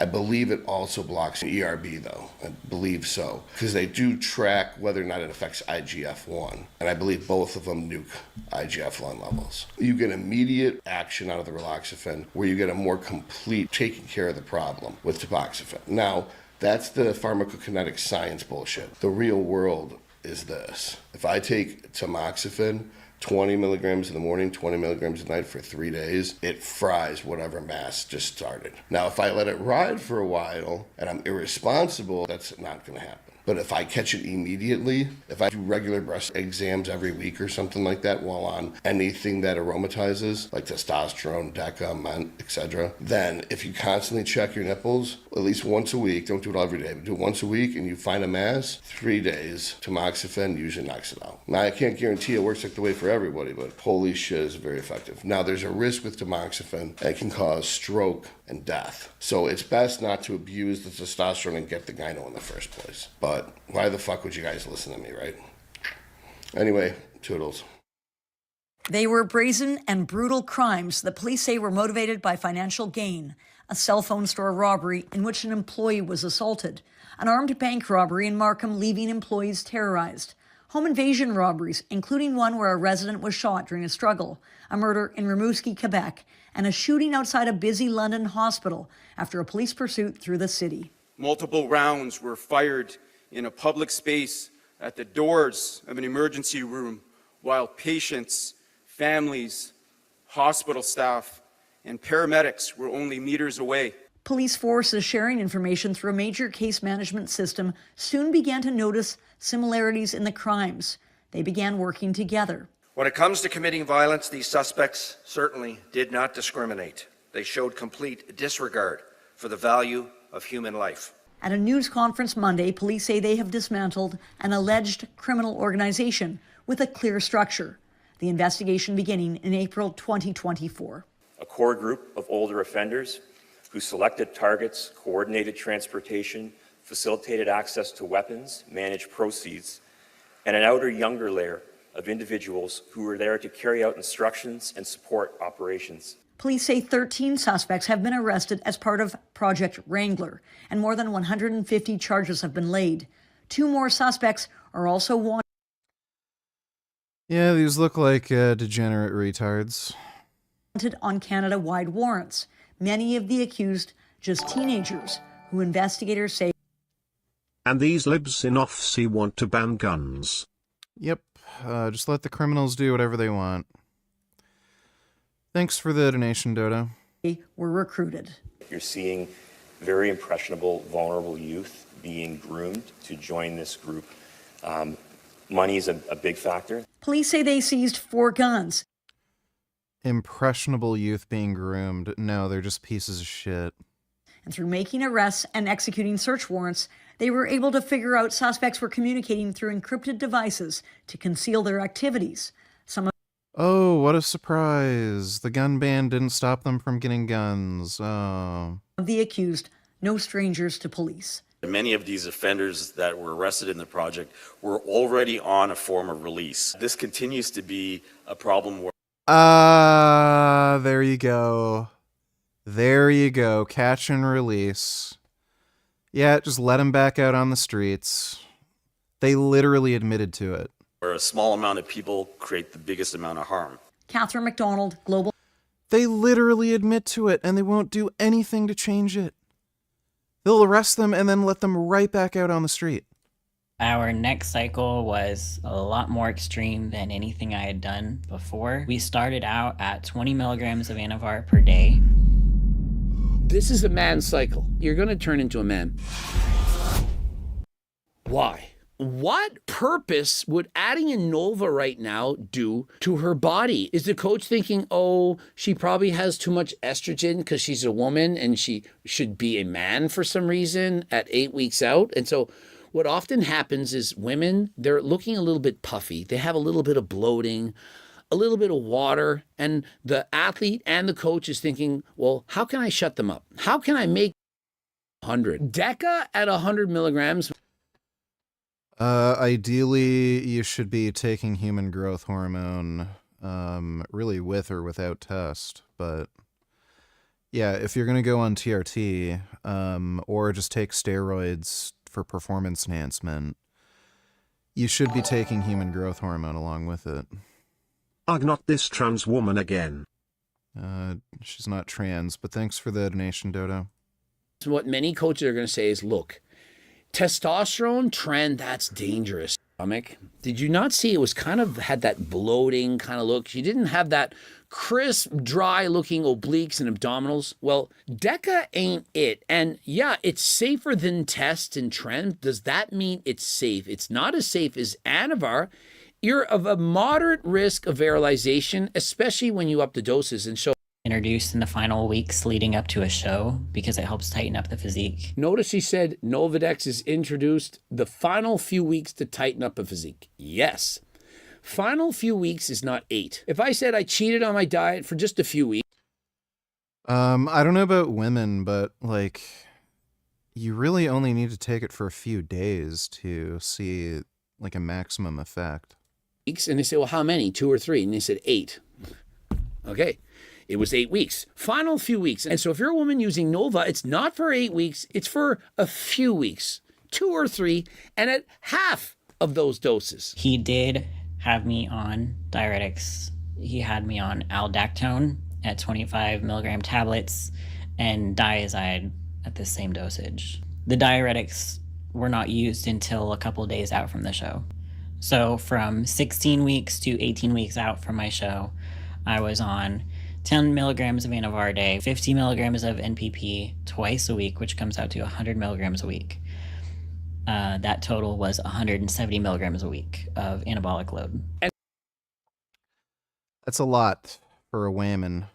So I'm now hearing that he put her on 2 separate potassium-sparing diuretics all at the same time. 25 of one diuretic and 3 of the other for only 2 days.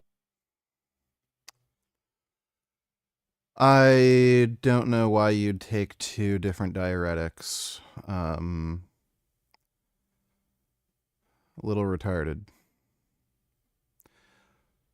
Yeah, also 200... No, wait. Yeah, that'd be 100 milligrams. That's fairly... It's like, that's a moderate dose, I guess. Days? I mean, did she actually take 20? Like, she doesn't... Like, it's considered a moderate dose if you actually have water. Like, water retention edema. Since she doesn't actually have edema, you probably don't want to take that high of a dose. 28 diuretics in 2 days. This is absolutely ridiculous. It's dangerous. No wonder this woman doesn't want to use diuretics. Had you said, you know, take a half of one of these and a half of one of those, do you really think she would have had all these problems? But when you start taking... When you dehydrate your body also has self-defense mechanism. It's trying to prevent you from getting overly dehydrated. After all, it wants to keep you alive. Your body, it's very smart. And so the anti-diuretic hormone, it's going to spike up to help prevent you from getting dehydrated. And at that point, you're adding in a diuretic. It's shutting this safety valve off and allowing you to pee out even more water, cause you to get more dehydrated, which obviously is very dangerous. Arrhythmias, and in addition to that, you add in the diuretics, and so because of everything, that's what's causing so many people to die. He also had me on Clen and T3 at this time. Clen or clenbuterol, it's not an androgenic steroid. It increases metabolic rate by increasing temperature. The side effects from this cycle, I went from 130 pounds to 140. In addition to that, she used Clen and T3 to get shredded, and she says during this time, she went from 130 to 140. She's dieting down T3, Clen, steroids, everything, and her body weight, it goes up while dieting. At this point, I had very noticeable hair loss. That's when I really started to notice it. I had loss of facial fat volume. I lost my period again, and my sex drive was dumb, like through the roof. So she lost her facial fat. I mean, frankly, yeah, it's hot. She probably lost breast tissue as well. She was getting leaner. She lost her period and she put on more muscle. Imagine starting a cut at 130 and finishing the cut at 140. This is the power of steroids. I did end up winning my show. I'm looking at her photos for about half a second. She looks peeled. She looks incredible. The wide shoulders, the small waist. And so the steroids are working. This next show, we decided to go full on into the bodybuilding category. And so let's move up another class. These are from famous last words. Every class that you go up, you know you're needing to use higher doses. Our next cycle was a lot more extreme than anything I had done before. We started out at 20 milligrams of Anavar per day, 10 milligrams of Winstrol a day, Remedex, which is another... I don't know why you'd be taking Winstrol. Like, that's just fucking stupid. Estrogen blocker, and Novadex starting at 8 weeks out. And so she's starting with Anavar and Winstrol and Novadex and Arimidex. He also put me on some other injectables at this point, which was Prima. I don't know who the fuck these coaches are. Like, they're fucking retarded, dude. Did you see the new Nabby Asley video? I might have. I don't know if he uploaded one like yesterday or something.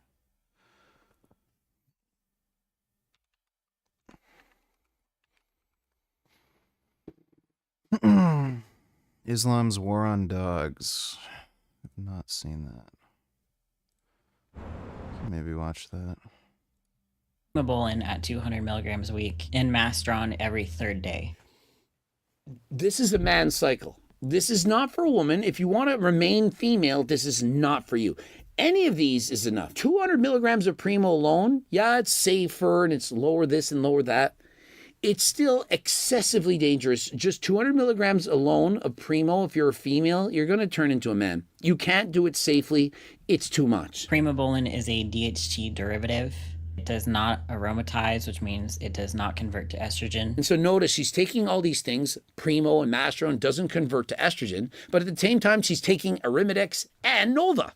Are well versed in PEDs, you are either cringing or you're not surprised. The side effects that I got from this cycle was I got up to 160 pounds. My hair was officially done. She's being open, honest, and transparent. So if you guys think I'm shitting on this woman, I'm using her as a warning to be careful. She's lost essentially all of her hair. She loves the changes, but it does. Women are so fucking sexy when they go on steroids. Come at a price of her femininity. Remember, these androgens are slowly converting her, and I'd argue not so slowly converting her into that of a man. I had bad anxiety, and my sex drive was just off the charts, insane, couldn't focus. Yeah, that's great. You get it. Women, now you know what it's like to be a man. There, I said it. Her sex drive was so hard she couldn't focus. And so many men experience this. And so you're thinking, why do men go to the bar, to the clubs all the time? Why are they on Bumble, swiping left, swiping right? She gets it.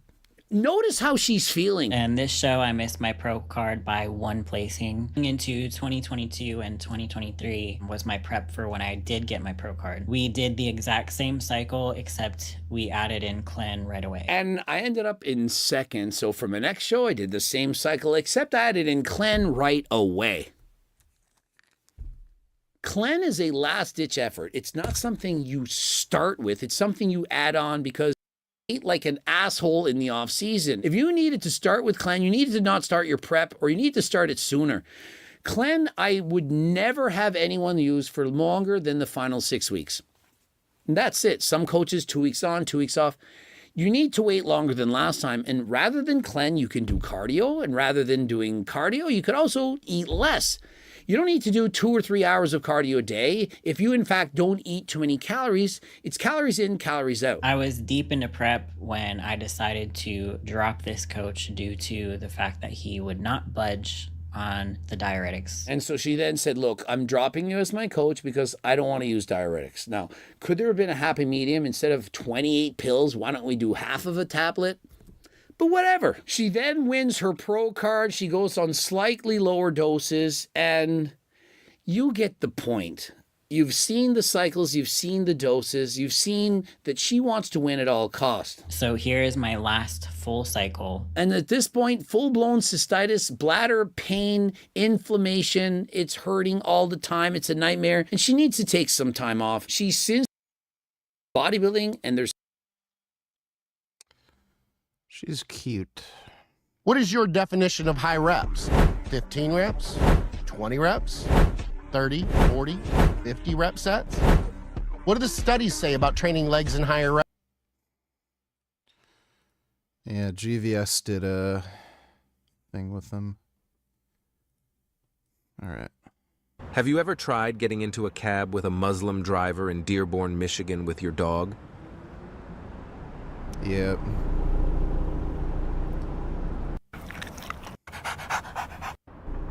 Is now the dominant religion in Dearborn, Michigan. That infidel should show us respect. He shouldn't bring his dog into my car.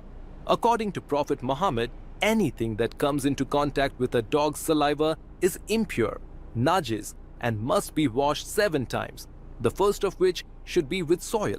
So, why on earth should I let a dog into my car? Have you ever tried entering a Muslim-owned restaurant in Dearborn, Michigan with your dog? Pretty sure dogs aren't allowed in restaurants, period. And spoke about dogs. This story is from Sahih Muslim number 2015. One morning, Prophet Muhammad was silent with grief. Jibril had promised me that he would meet me tonight, but he did not meet me. By Allah, he never broke his promises. Rasulullah spent the day in this sad mood. Then it occurred to him that there had been a puppy under his bed. He commanded that the puppy was taken out from his house.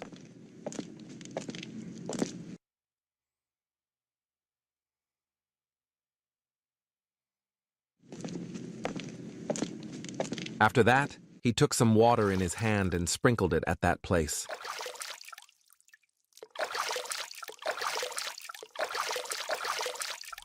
When it was evening, Jibril met him.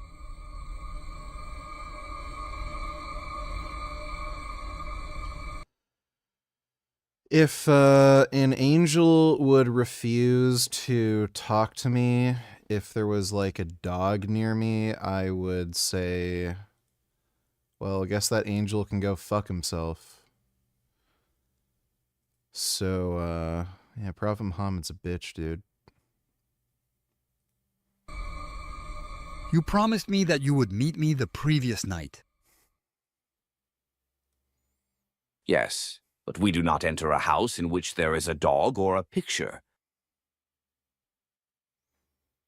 Then on that very morning, Prophet Muhammad commanded, Kill all dogs. Kill them all. The companions take it literally and start killing every dog they see.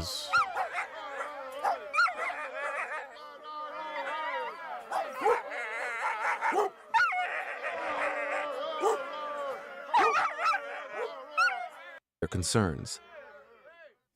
Who will look after my livestock if my dogs die? I need my dogs to watch after my plantation. I cannot hunt without my dogs, and if I don't hunt, my family won't survive. Okay then, kill all dogs except dogs for the protections of cultivated land, livestock, and for hunting. Let's take a look at what just happened. First, who exactly is this Jibril? Muslims believe Jibril is the same as the biblical angel Gabriel. Yet the Jibril who refuses to enter a house because a puppy is hiding under the bed feels like a completely different character from the mighty archangel Gabriel. In fact, the contrast is so stark that it's hard to see them as the same being, even if they share a similar name. The biblical Gabriel stands in the presence of God himself.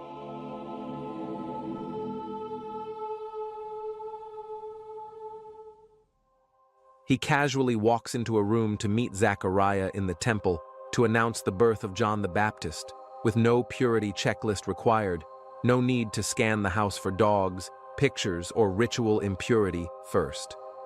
The angel Gabriel also met Mary in her house to announce the birth of Jesus, in a private house in Nazareth, a tiny village where archaeological evidence shows dogs lived in and under almost every home. Gabriel showed zero concern about animals or impurity in either location. The Bible never once mentions ritual contamination, angels fleeing from animals, or anything remotely like a no dogs allowed policy. There is literally no verse in the entire Old or New Testament where Gabriel, or any angel, refuses to enter a place because of a dog, a picture, or any animal. In the book of Daniel, Gabriel flies swiftly, physically touches a human, gives strength, shut lions' mouths inside lions' den. He's a warrior messenger, not a germaphobe.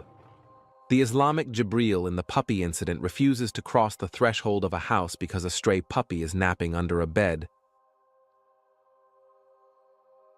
Treats a harmless baby dog like radioactive spiritual waste. Triggers an immediate kill order against an entire species because of his personal discomfort. To anyone who has read about You should really check out the animes Geishikuta and Jujutsu Kaisen. You would fuck with them a lot. I tried watching Jujutsu Kaisen. Wasn't terribly impressed by it. Never heard of that weird dum-dum name.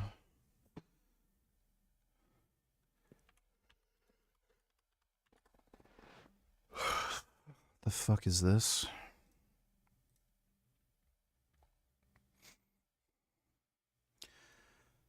I am definitely not watching this one. Oh my god, that looks terrible. This is giving me Demon Slayer vibes. Yeah, there's no fucking chance I'm watching this. Looks like absolute shit. Thanks for the donation, though, Justin. Gabriel in the Bible. This Islamic portrayal of Jibril feels like a bizarre downgrade. Its tail? That's not the same angel. And that same harmless puppy became cosmic contamination, and suddenly every dog in the city had to die. That's not mercy. Sick and sadistic mind. If dogs were not a species of creature, I would order that they all be killed, especially the pure black ones. But didn't you order that all the dogs be killed? What's wrong with a black dog? The black dog is a devil. Oh, really? I thought a black dog is just a dog with more melanin. Prophet Muhammad hated dogs so much that he banned people from trading them. This is ironic, given that he approved of the slave trade. My father bought a slave who practiced the profession of cupping. He then broke the slave's instruments of cupping. Why did you do that? The Prophet forbade the acceptance of the price of a dog or blood, and also forbade the profession of tattooing, getting tattooed and receiving or giving riba or usury, and cursed the picture makers. According to the Prophet, it is haram to buy and sell dogs, yet halal to buy and sell humans. Go figure. Prostitution, witchcraft, or usury? You clearly have a problem with dogs. Sahih Bukhari 511. Narrated Aisha. The things that annal prayers were mentioned to me. They said that prayer is annulled by a dog, a donkey, or a woman passing in front of people who are praying. This means that women are considered to be the same as dogs. This hadith states that if a dog passes in front of Muslims who are praying, their prayer is annulled. This means that their prayer will not bring any blessings from Allah, or that Allah rejects their prayer. If a group of Muslims are praying in front of Kaaba in Mecca, and a stray dog walks between them and the Kaaba, then their prayer is made null and void.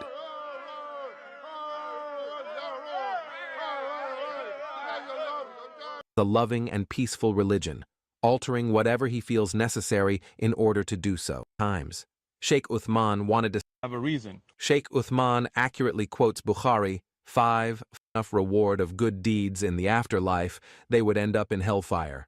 But then he said, illa ghanam, except for when it's for livestock, to take care of livestock, or sayd, or hunting, or zira, which is the farming as well. So that means that when you have a reason to keep a dog, then there is no loss of reward, there is no impermissibility, there's no issue with it, there's no disliked issue of it when you have a reason. Sheikh Uthman accurately quotes Bukhari, but strict, closely excludes the obvious. Yeah, Muslims are terrible, terrible people. I don't know why the hell you'd ever want to be around people who want to kill dogs. Piece of shit. Talk about, the pump. Natural lifters don't really seem to prioritize the pump very much, whereas often it is a very strong proxy on the enhanced side of things. I think Jay Cutler was like, the pump and the soreness, of course, like those are the most important things. Whereas natural lifters, you rarely hear people talk about that. It's more about performance and progression rather than like, Chainsaw Man and Jujutsu Kaisen are not even remotely similar. I felt good in the workout, or I felt a really good mind-muscle connection, or a squeeze, or a contraction. And I do think that these things can have some value on the natural side of things.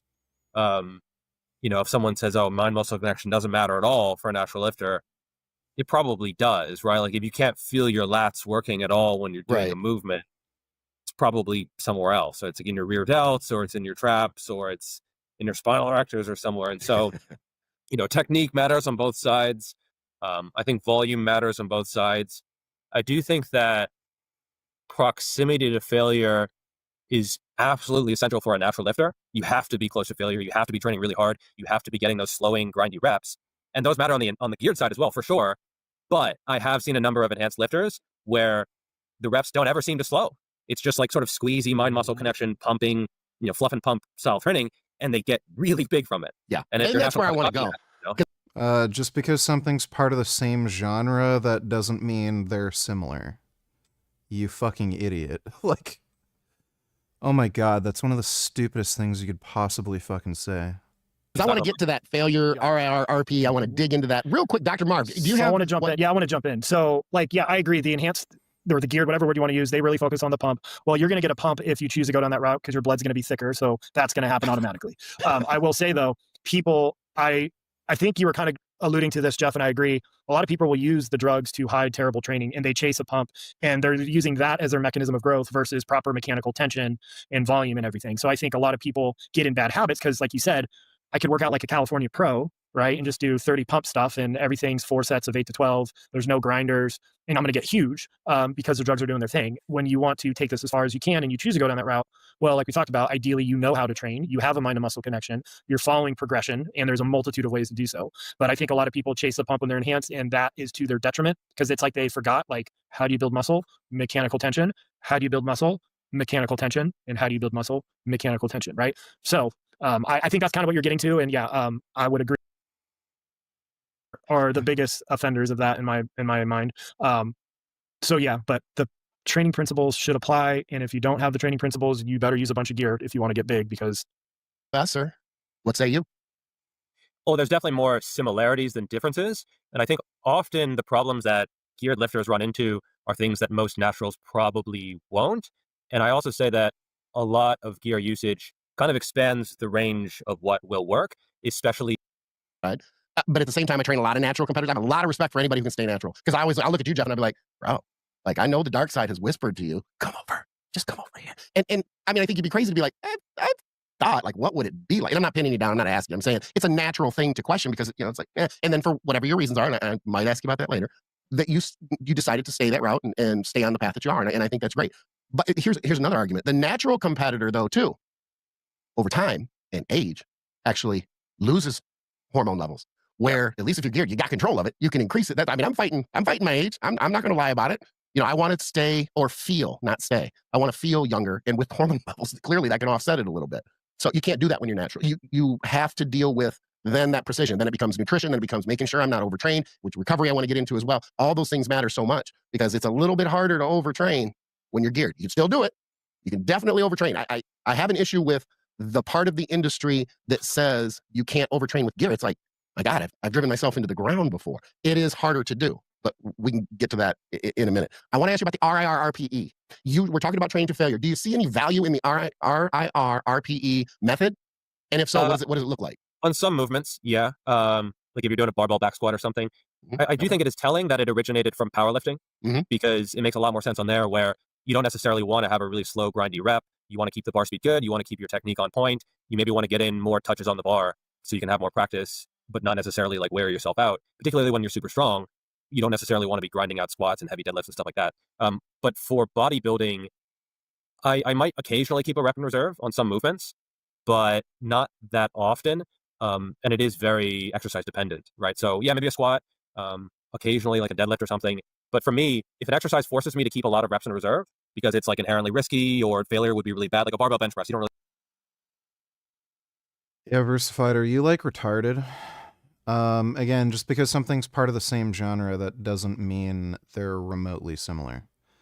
That's like saying, oh, Spawn is the same as Doctor Strange.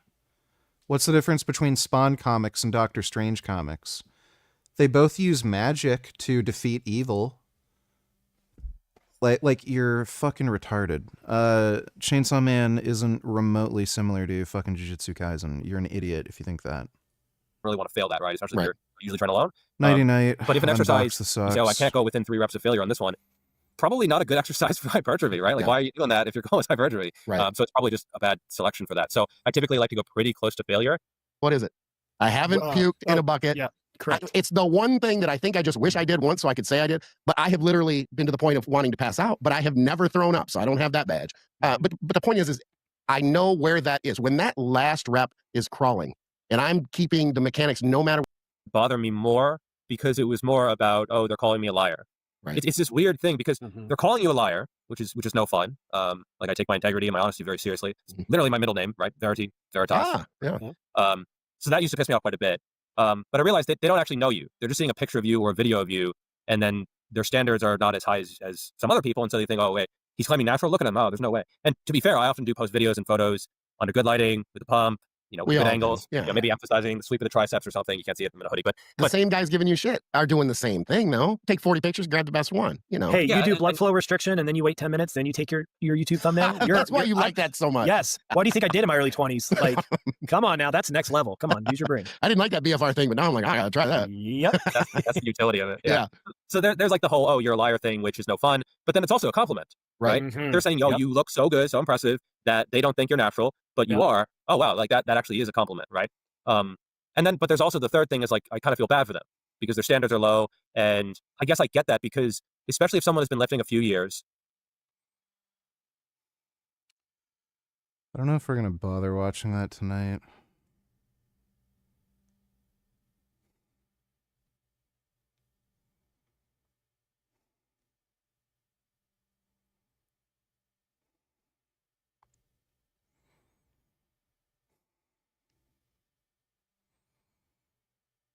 Oh. A potato! Just kidding, he's a very... Oh my goodness.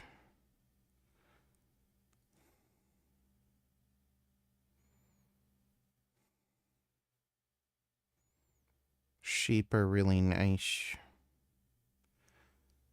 Oh, look at them just lying down there while they're getting trimmed. Sheep are so nice.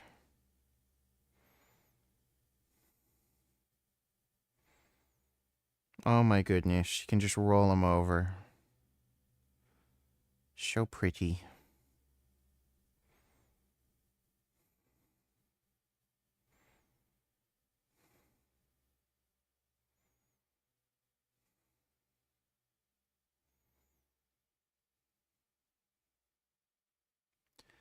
Sheep are really nice. Look how nice they are. Oh my goodness. Oh. So the craziest thing just happened to me. I was out in the woods with my dad when this squirrel came out to greet us. She was super friendly and made cute noises when we pet her. Now she actually followed us all the way back to my house, which is just crazy because we didn't feed her out there and she had probably never seen a human before. She stuck around ever since, sleeping in a little squirrel house in my deck at night and eating stuff in the yard during the day. She loves humans. Why is that squirrel so friendly? Hates birds, and loves a treat of an apple slice or an acorn. I'm still in disbelief that this little Oh my squirrel was so goodness. eager to make human friends. Pretty cute, right? Wow. Oh my god.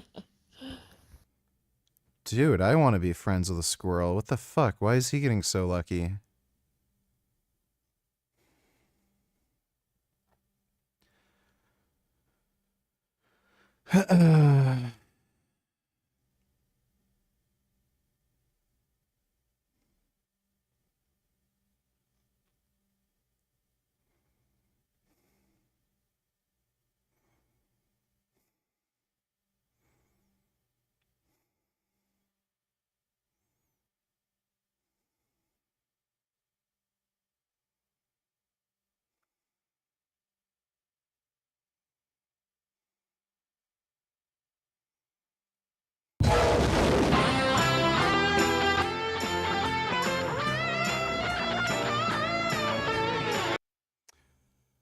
Did you see the new Prophet Muhammad video?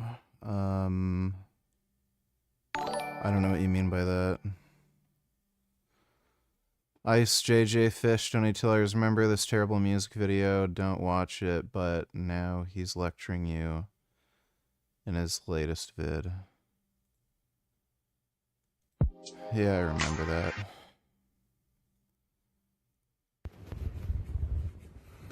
Hey everybody. Basically brought me away from two churches and with people that I immensely love, but I have to love God amongst everything. Though doeth commit adultery. Sorry, that's the King James version. I don't say 2,000 years for are not following a Jewish ceremony yet to death. And I can read you that Jewish ceremony that brings you. All right, well, didn't know he was a retard. Well, I figured he'd be a retard, but, you know, not that retarded.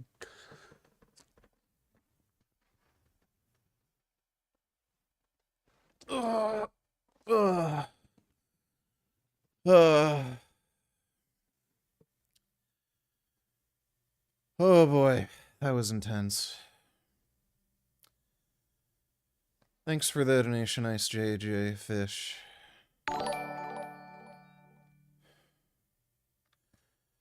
Blink $22, Australia's retarded. Millions of kids and teens in Australia, they just lost access to social media because Australia is now implementing a world-first ban on social media for people under the age of 16. And so under the law, Facebook, Instagram, TikTok, Snapchat, X, YouTube, Reddit, Twitch, Kick, and Yeah, kids are just gonna create fake accounts. Threads, they're all expected to have taken steps to deactivate underage profiles as well as prevent those users from signing up for new accounts. And if someone creates a new platform, that could be added to the list in the future, and those that don't comply, they risk fines of up to almost $50 million. And actually on that note, X is the only company on the list that, as of recording, hasn't publicly confirmed it would comply with the ban. So, we're gonna have to see what happens with Musk and them, but even for the companies that do comply, there is still a very real question of how effective will this actually be? I mean, we're already seeing reports that some people under the age of 16, they've been able to get past facial recognition scans that are meant to keep them off platforms. You're even seeing things like one parent telling The Guardian that their 15-year-old daughter, she was very distressed because all her 14 to 15-year-old friends have been age verified as 18 by Snapchat. And then you had another parent saying he'd actually shown his child how to get around age restrictions using VPNs and other methods. Though, I will say parents like that seem to be in the minority, at least in Australia, with polls showing that around 2/3 of Australian There's literally free VPNs too, so like this is literally gonna do nothing. voters supported the ban. But also, if you look at the people affected most by the ban, that paints a different picture. Right? One survey of kids between the ages of 9 and 16, they found that over half thought that the ban was not a good idea. And that is 3/4 of them said they intended on continuing to use social media. And seemingly, they didn't just mean finding workarounds or using VPNs. I mean, you had two 15-year-olds bringing a legal challenge against the ban to the country's highest court. And so, of course, we're gonna have to see what happens with that. But, in the meantime, you had the country's prime minister writing an opinion piece that Australia doesn't have the same basic human rights codes that other countries have. So, like, if they're try to do this in the United States, it would never be able to get done. It's really weird that they're even able to do this. Really, really bizarre. So, yeah, it's stupid. Kids are just going to use social media anyway. Thanks for the donation, though, Blink.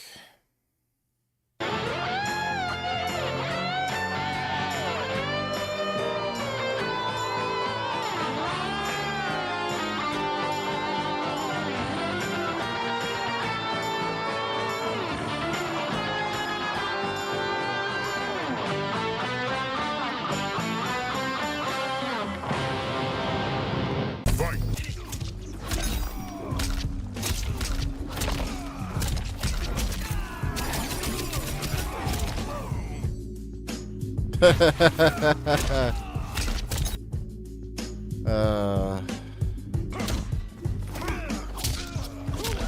dude literally just keeps spamming the same fucking shit.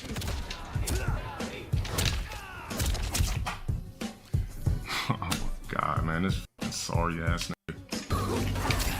That was funny.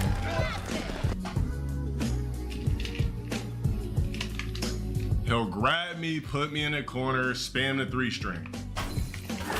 Spam assist. How's he gonna close the distance, you sorry ass nigga? How would you rank English-speaking countries from best to worst governments in your opinion? There's quite a few English-speaking countries. Like, there's actually a lot of African countries where their primary language is English. So I can't list them all. It's hard to even rank things. Like, every country's like stupid and gay and retarded in their own unique way. I would say the UK is probably one of, if not the worst English-speaking country, at least, you know, in the Western world. Australia sucks and is really gay and retarded. Canada's becoming extremely gay and retarded. I think another decade will be about where the UK is if we stay on the same trajectory. The United States is like fucking retarded right now with Trump, and there's a huge risk of fascist takeover. So, you know, everyone is just gay and retarded. I'd say the UK and Australia are the two worst right now, though. Thanks for the donation, Blink. Look, and grab. Call assist, blah, blah, blah, close the distance, blah, blah, blah. You lucky I can't figure the fatality, bitch. Bro, this dude was just doing all this shit to still lose. He thought he was really swagging, too. Friendly rematch, suck a dick. No. I'm not with no more Silent Hill games. I didn't grow up playing them. I don't want them. Bro, this dude, I had the screen off, but this dude he had me in like an infinite loop. Corny ass Johnny Cage infinite loop, and I was just stuck there while this dude just kept doing dumb shit. Favorite flavor of ice cream is called Gifted. Fuck you asking a man his favorite flavor of fucking ice cream for. Here we go. Oh, corny ass shit. Easy. Dude. It's funny because we're very similar when we're in a bad mood. I act a lot like him when I'm in a bad mood. Combo, these combos are not hard. This means nothing. 3 liquid balls. Oh, this dude just determined to just keep spamming that same shit, huh? It doesn't matter what you do. You're still going to lose. Okay, cool. You got the remedial combo. You're still going to lose. You're still going to lose. It doesn't matter. You're not beating me multiple games. You're still going to lose, remedial fuck. Tier God is my favorite streamer with 813 hours watched. Twitch recap 2024. What's my favorite flavor of ice cream? Probably chocolate, like chocolate chip cookie dough. I think it's Honey's ice cream. Their cookie dough flavor is my favorite, I think. 5 Lodi 3 life, Lodi 3 life, Lodi 3 life. Grabs take so long I can click on something on my fucking PC.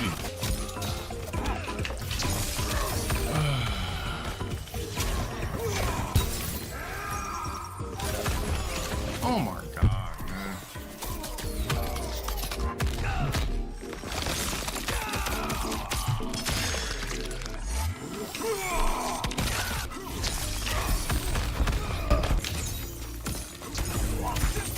Ow, ow, ow, ow, ow, ow, ow, ow. Same tired ass Sub-Zero combos over and over and over again. I honestly am surprised that he could tolerate playing MK1 for any length of time.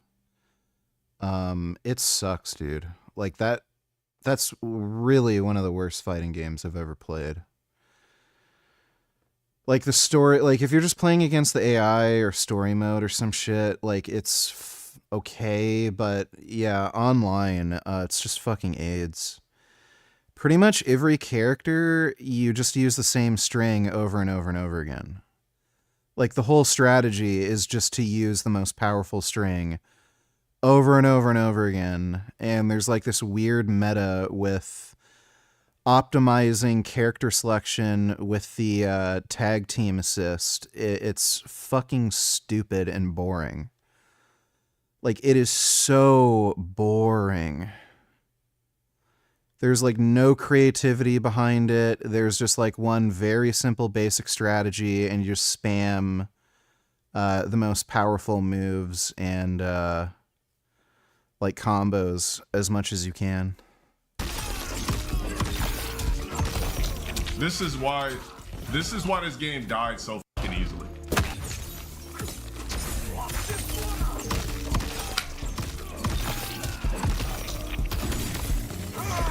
Get out!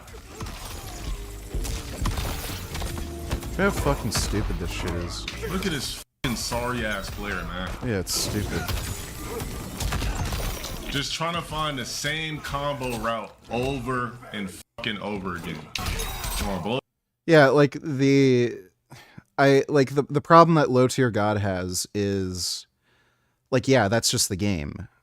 Like he's basically blaming a player for using the most ideal strategy. Like, you know, it's one thing to complain about the game being broken, but like he complains about other players just playing to the best mechanics. Like that's stupid, but I mean, he's not wrong when he talks about like some of the broken mechanics in these games. Like they are stupid. But yeah, MK1, that was fucking horrendous. Like that may actually even be worse than Street Fighter 6. Blow your meter, and then you gonna do something. Look, yup. That's skill? Showing my face for this lame ass shit. Or blow meter, dumbass. You're a bot. Gotta watch the same fucking goddamn remedial shit over and over again.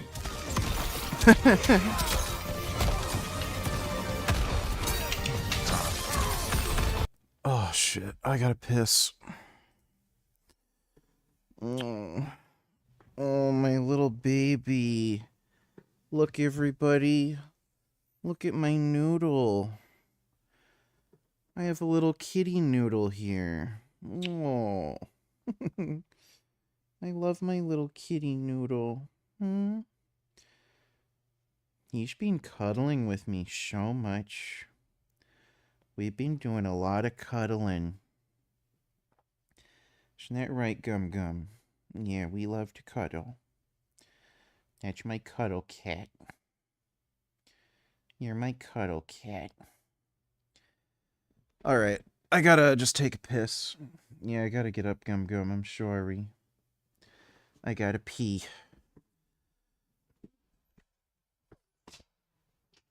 Alright, I'll be right back.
See, Grey Knight Donate Tillers, you ever heard of this cartoon on YouTube before? It's pretty good. It's like a 40K parody. Similar animation as Rick and Morty. Yeah, I've seen this channel before. I'm not sure if I've seen this exact one, but I'll take a look. Thanks for the donation, Grey Knight.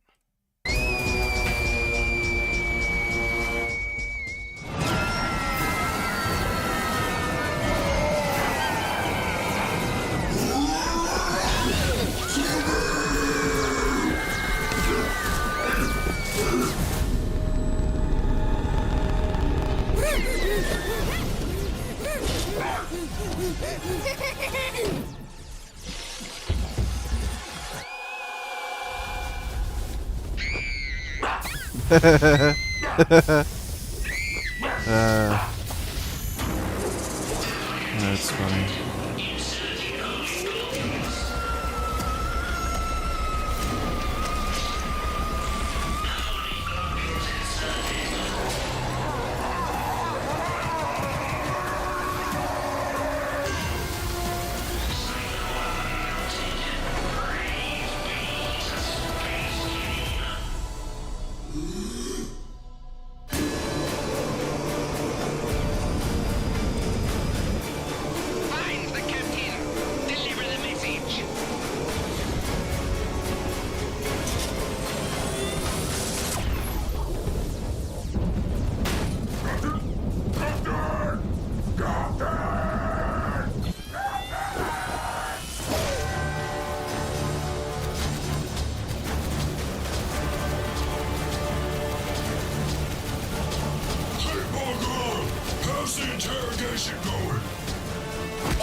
Appreciate to behold.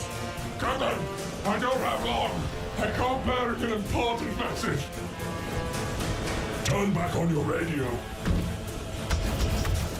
You turned our radios off? Listen, Bryce. I don't need high command yammering in my ear while I'm trying to find a goddamn artifact. It's okay, Captain. I just made this. It'll let him speak our tongue.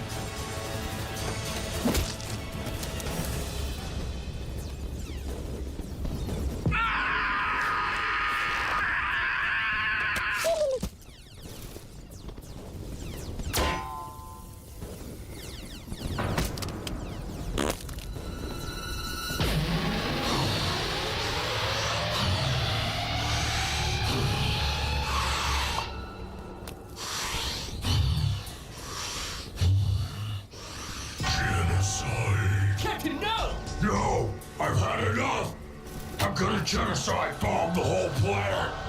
There are 20 billion souls on this planet. While I know it would be kinda sweet to wipe them all out with one bomb, we could use my translator device to interrogate them all first. And find the artifact. Let's ask High Command. You're right. Thanks, Bryce. Well, I guess I'll turn the radios back on.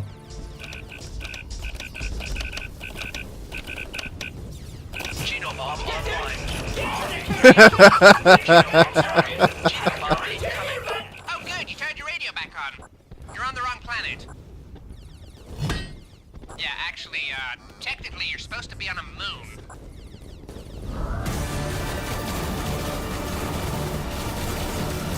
Oh my god.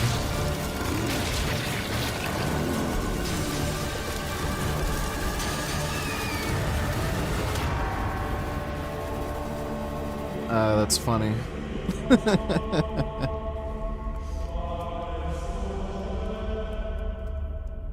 You're in so much trouble! Not only do you have one of the worst artifact recovery rates of any reclaimer squad in the galaxy, now you're wasting precious genobombs too! I wouldn't say it was a waste. Quiet, hate monger, or I'll send you back to your own legion. It's not my fault Bryce didn't read the brief like I ordered. Plus, who cares about stupid artifacts? We should be out there, cracking heads, finding Space King. Space King will return to us when we've proven our worth. It's no wonder Space King left. Hell, I would have left too if I had you as my sons, going around the galaxy doing nothing important. What ails you, my son? Is that all you want from me, Space King? To retrieve artifacts? No, that's retarded. You should be out there, cracking heads, finding Space King. I have a deep purpose for you, my son. Otherwise, why would I speak to you and only you? You're a good boy, and the translator device was a really great idea. And I'll get you a castle made of hate, where no one can question your statistics. You worthless piece of shit. Are you listening? I said you're banned from genocide. What? That's so unfair! You can't throw Geno bombs at all your problems. And seeing as the entire Star Defender Legion is deployed to the wrong planet, guess who's gonna be scouring the moon for the artifact solo? How am I supposed to search a whole moon with just my retard squad? I don't know. Use your brain.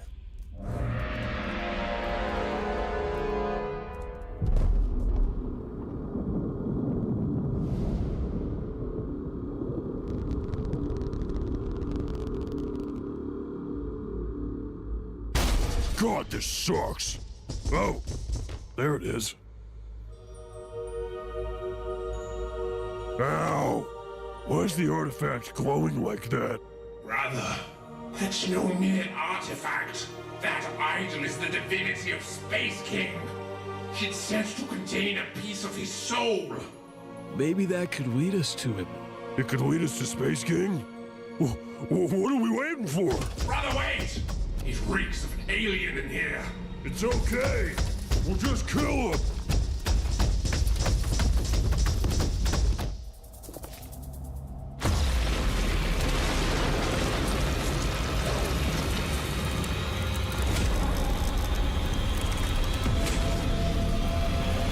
Finally! I have waited millennia! Space King's soul energy is mine! Lest you meet my demands! God damn. Death to the alien! Not so fast! Witness my power! Whoa. Down, you fools!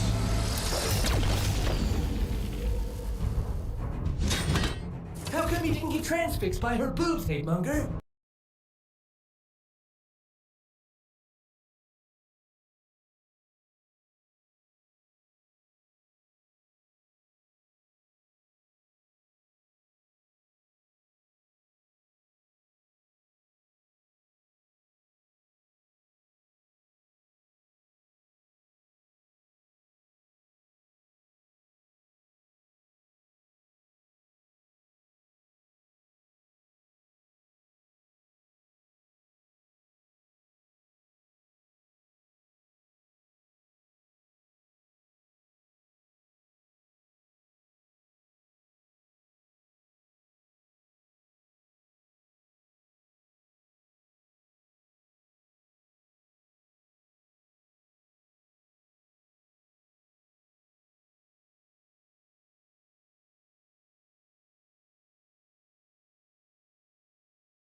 Well, thanks for sending me that fucking video.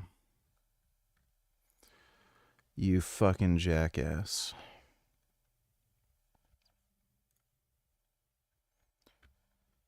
Why, oh.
Lumberjack. I think I like the lumberjack look.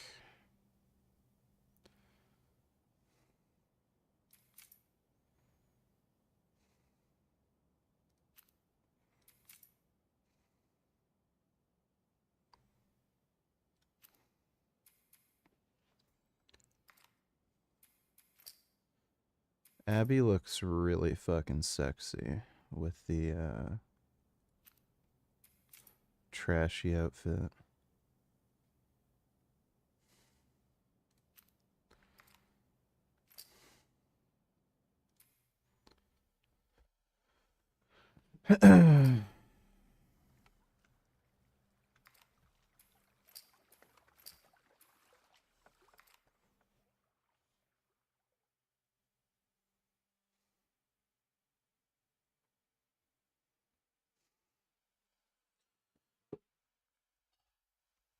I can't mentally handle Battletoads right now. I just don't have the patience.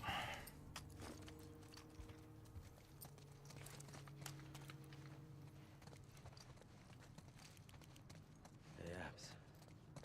There's enough stuff here to make a pie bomb. Copy that. Maybe we should have taken our chances outside. Nah, we got this.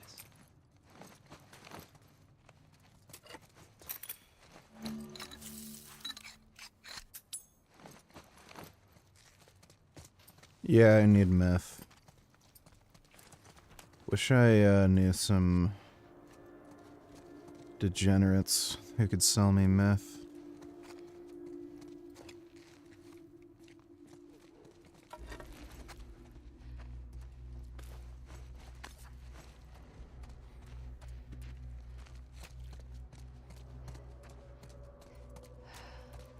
Lots of places to hide in here.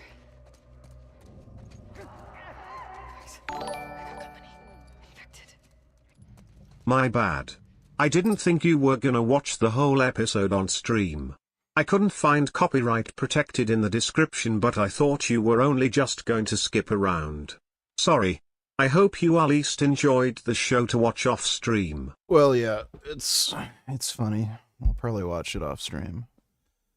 Thanks for the donation, Grey Knight.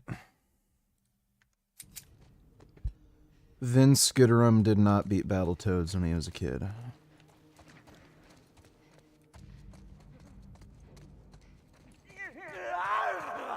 Let him up! Watch out!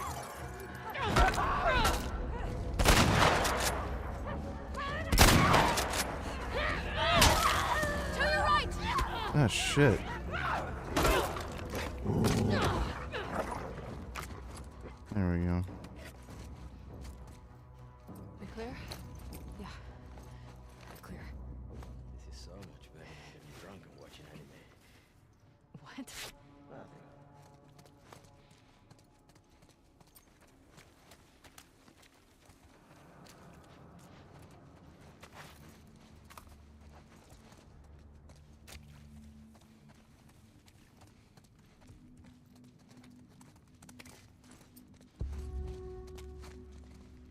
Guys, look up there.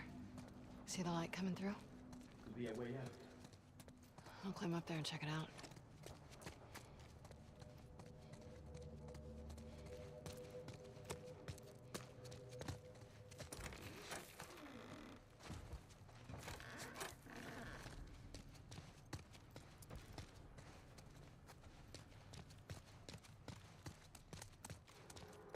How do I get up there?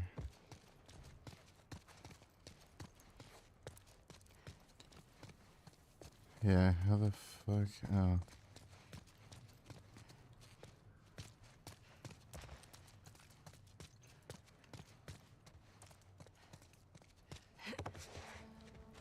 Here we go.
What the fuck? I pressed dodge.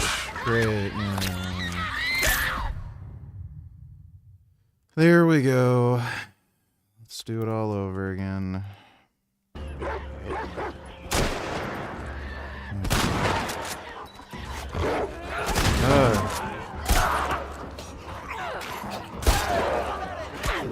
Fuck.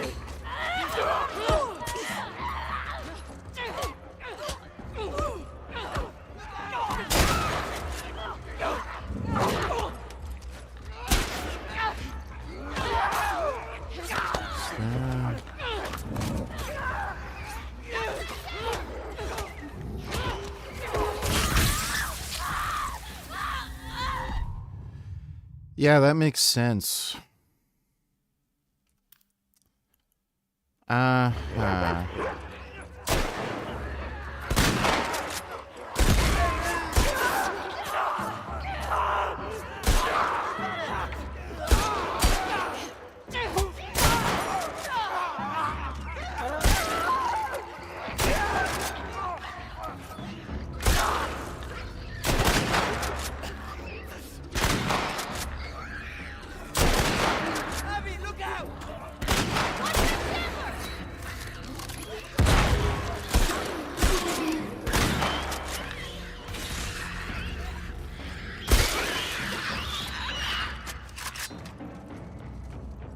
Jesus. Shit. That it? Yeah. Can we say fuck this place? Yes. Fuck this place. Come on.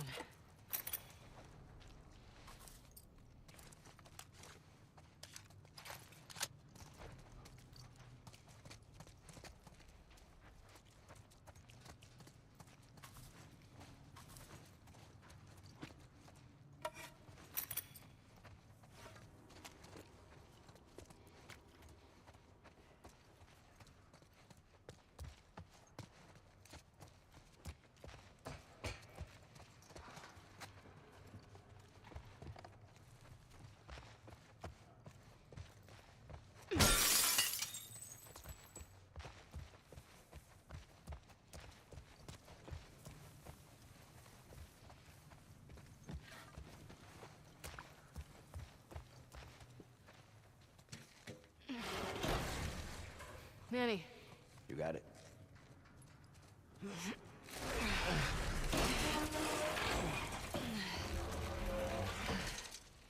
Ladies first.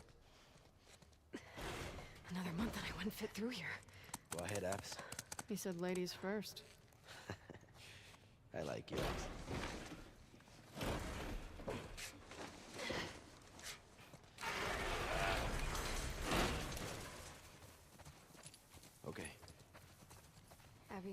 This reminds me of your dad's greenhouse.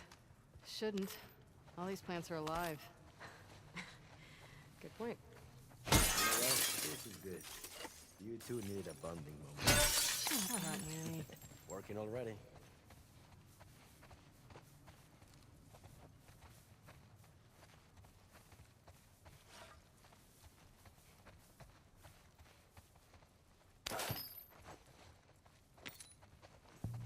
Found another one? Yep. Hey, I know a good drinking game you can play with those. Maybe later.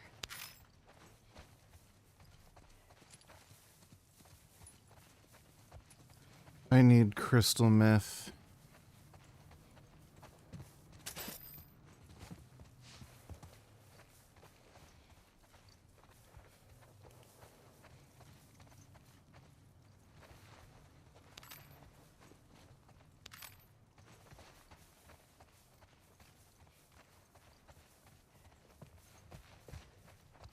I think there's like a thing that they have to trigger.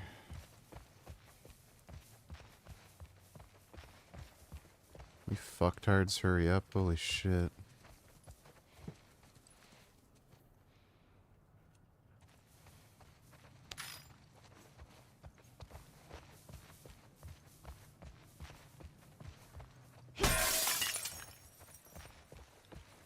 I really like Abby's trashy punk outfit. She's cute.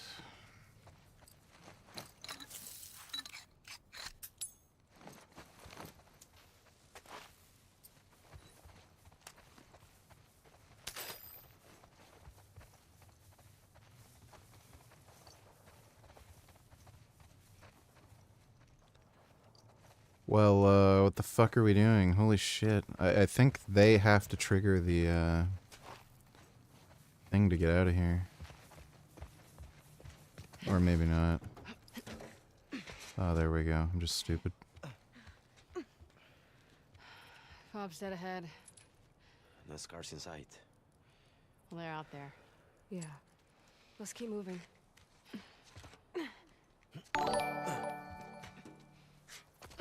What are your thoughts on Candace Owens' Instagram stories from today? She has gone full retard.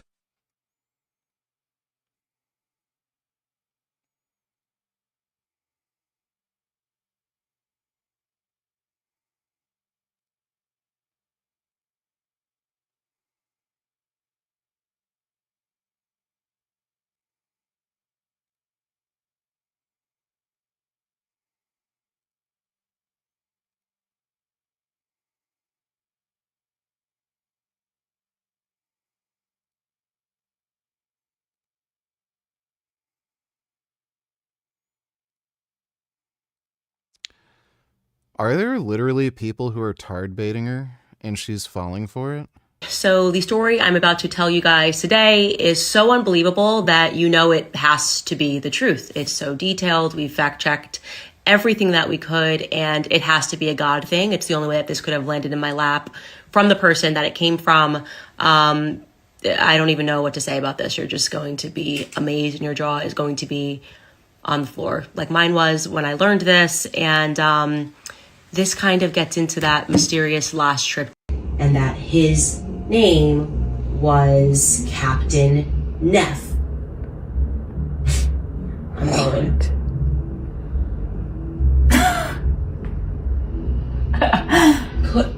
Now, I have the same question that you have, because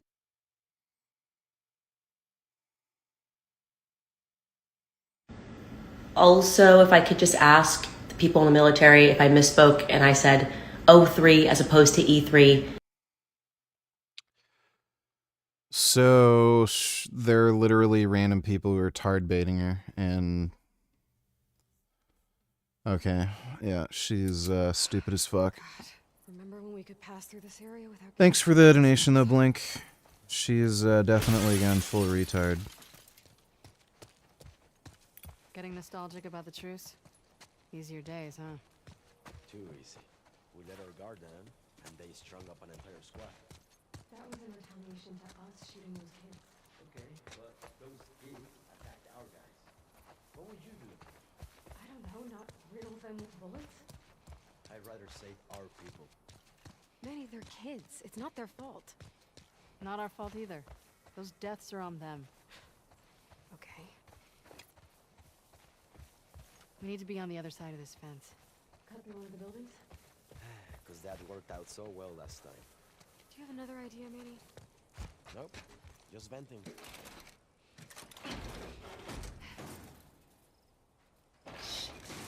Something's blocking the door. Maybe there's another way in. Manny, see what's up there. On it.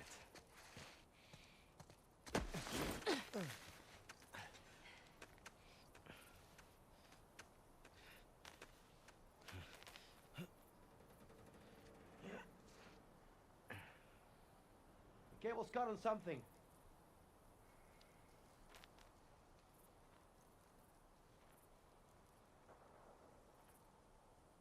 There you go. Come on up. Mel, stay with Alice. I'll try to get that door open. Find you two another way in. Cool. Be careful.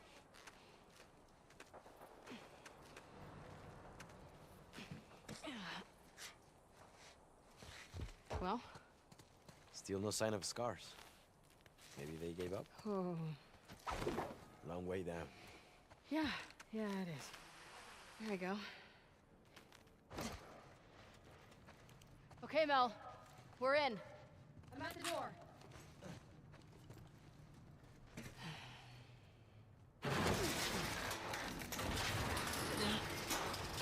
Okay, come on. Quick. Dog. Yeah, sure. We're here.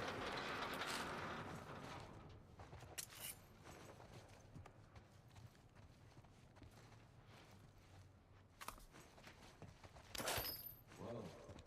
Check it out. Some kind of boat workshop. Let's remember this place. Command's always on the lookout for spare parts.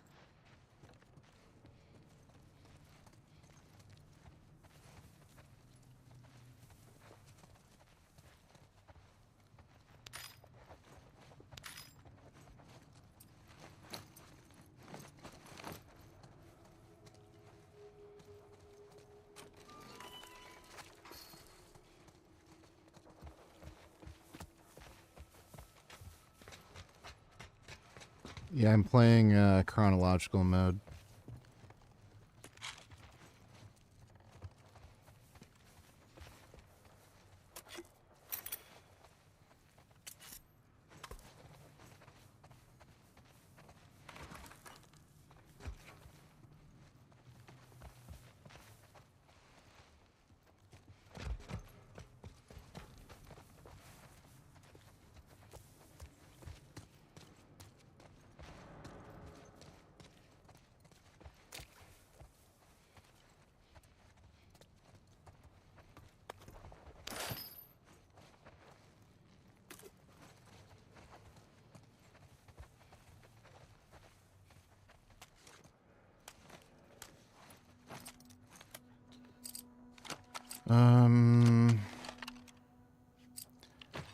What would make more sense?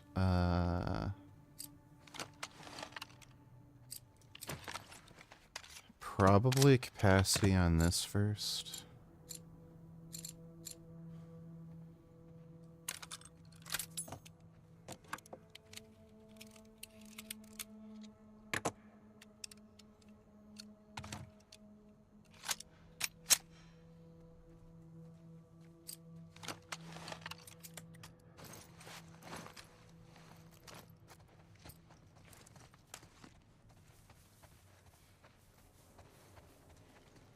Okay.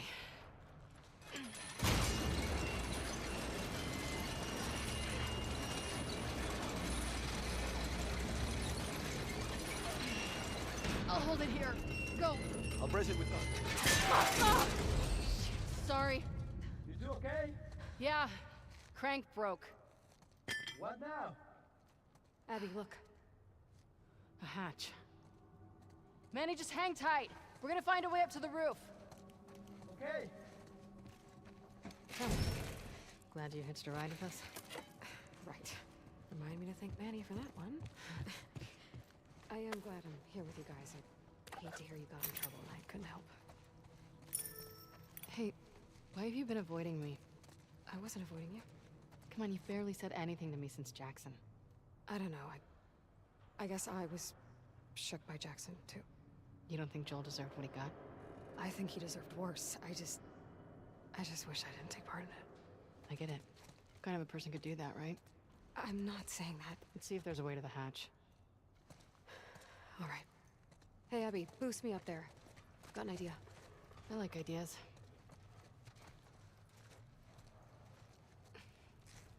Okay, here we go. Got it.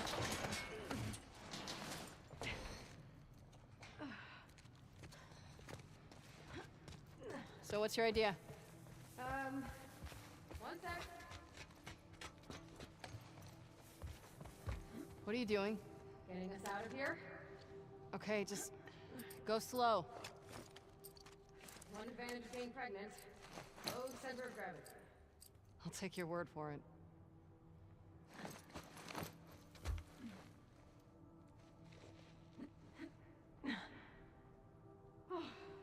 Made it. What, you're not even watching? What? Open the fucking door, bitch. Jesus. Okay. Getting closer to the hatch.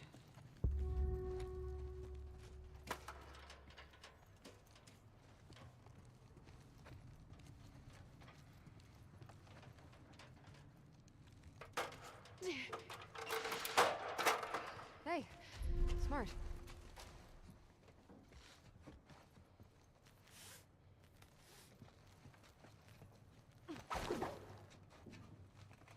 Okay, that's promising. I've been wanting to read something like this. There's a catwalk running to the hatch. But how do we get to the catwalk?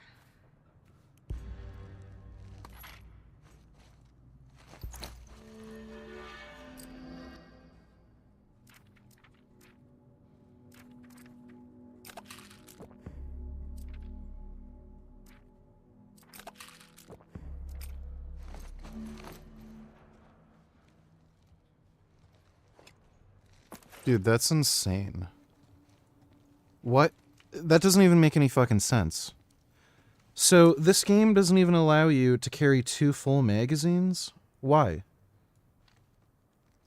So, you can only have 10 rounds in the fucking main magazine, and then you can only carry an additional 6. What? Why? Why can't you have 2 10-round magazines? Why can't you have more than that? Like, handgun magazines are pretty small. Fucking weird. I don't know if there's a mod to change that.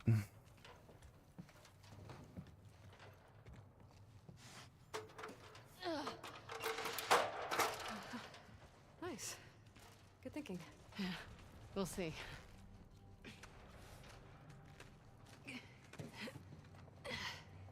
Oh, man. Long way down. Why is everything fucked? Vertigo hitting you hard? Especially when I look down. Oh. Shit.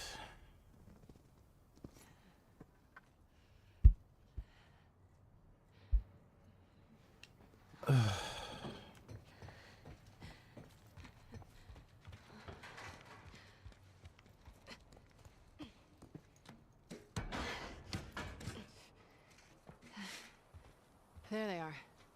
Manny! Be right down. Okay! Look. Fob, sweet fob. Almost there. Bet we can cut through that rail yard. You want to get off the roof first? Please.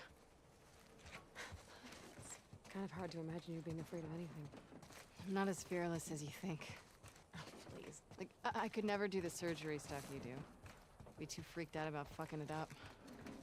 You think I don't feel the same way?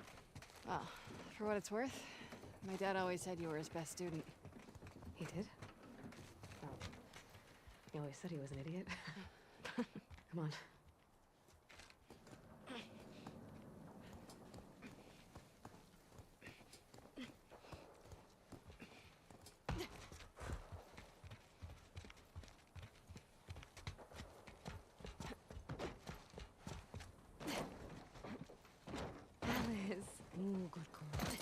About time you two caught up. Been quiet out here? Yeah. I don't like it. Oh, we're almost to the fob. Man, when we get back home, I'm gonna find a couch, watch a movie, and drink until I pass out.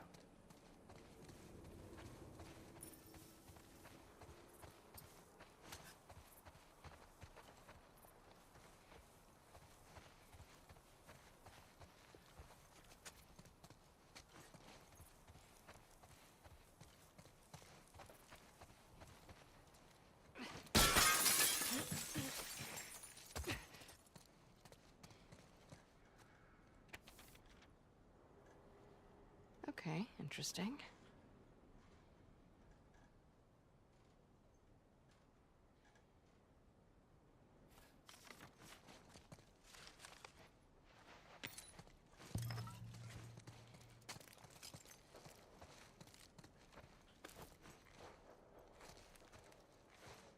Big win. 8/15.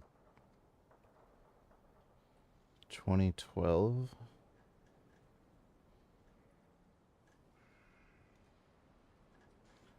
Um, 8/15/2012. Weird.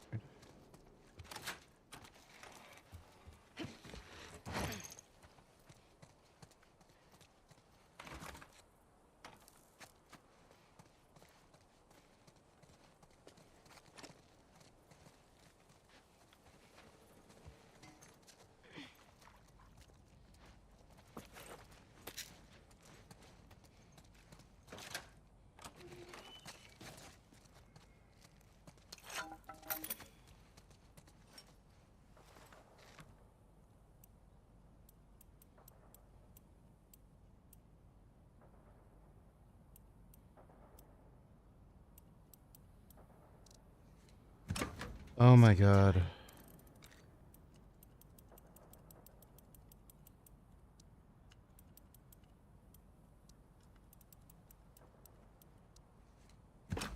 That's wrong.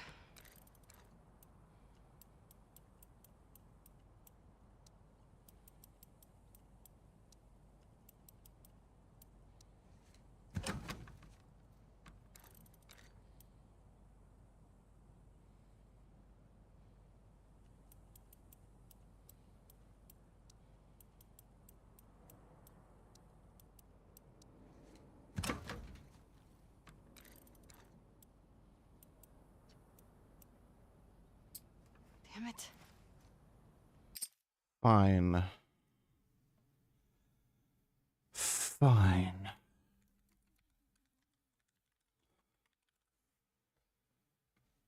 Stupid.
It actually worked.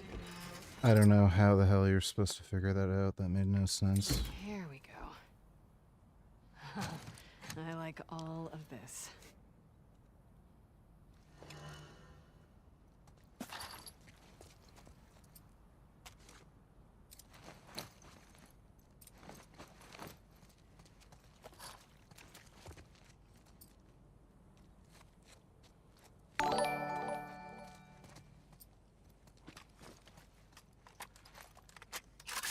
Dodo Donatillers, do you ever miss being like 16, 18, 21 years old? No. Knowing that I will only get older from here makes me feel a little sad.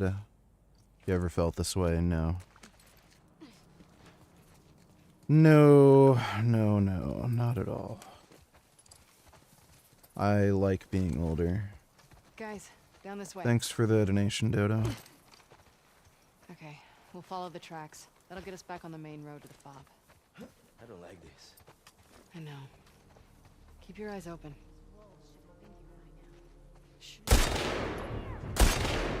Thanks for walking from my shot, you fucking asshole.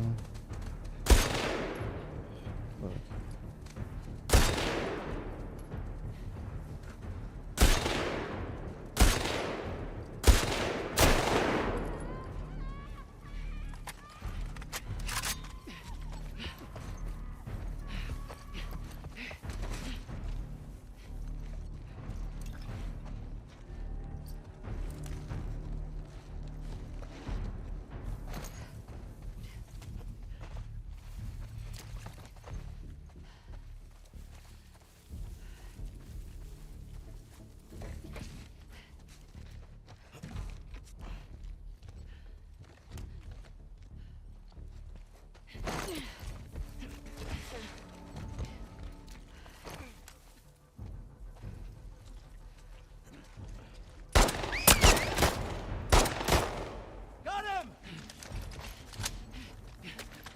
Move up! They can keep from that direction.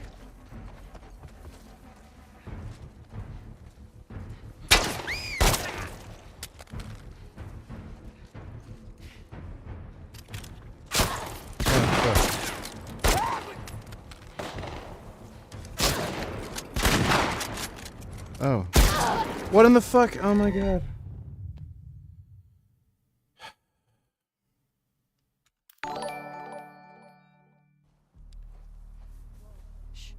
Here comes more of them. Single cocked, only $2. Haha, loser.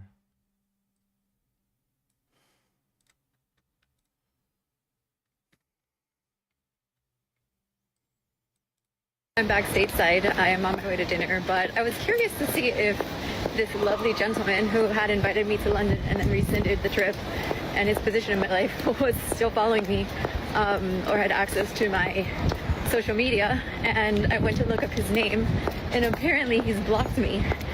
So I guess he didn't like the reels about himself or coming to terms with the fact that he's an So anyway, good for him. I hope he is happy. But I just find it hilarious and quite telling. And yeah, by the way, this is a 56-year-old man playing these games. It never ends. One look at her and you can tell that she will block dudes left and right as a power move against them for petty reasons. But when a guy is no longer interested in her, of course it is a huge problem then, and he's a terrible and bad person. Who cares?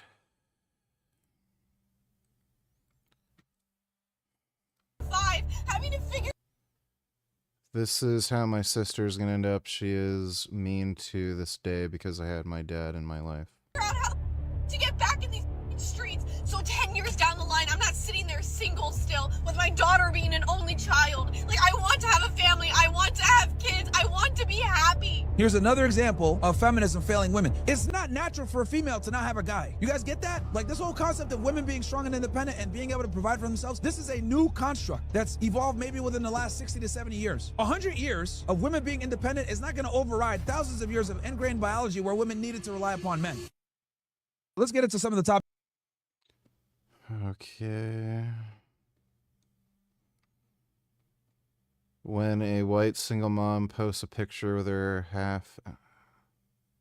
African American kids, that's gross.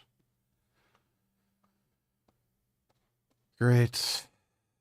That's lovely.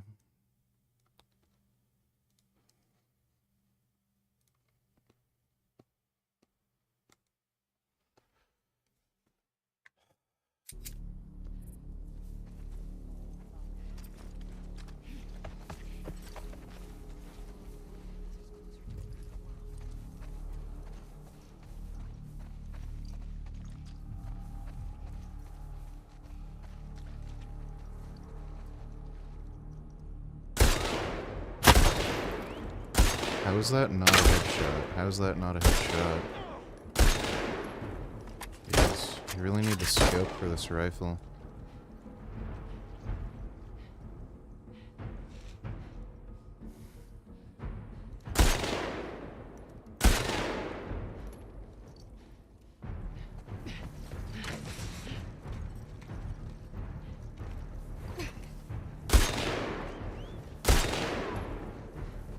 Give me a fucking break. Move up!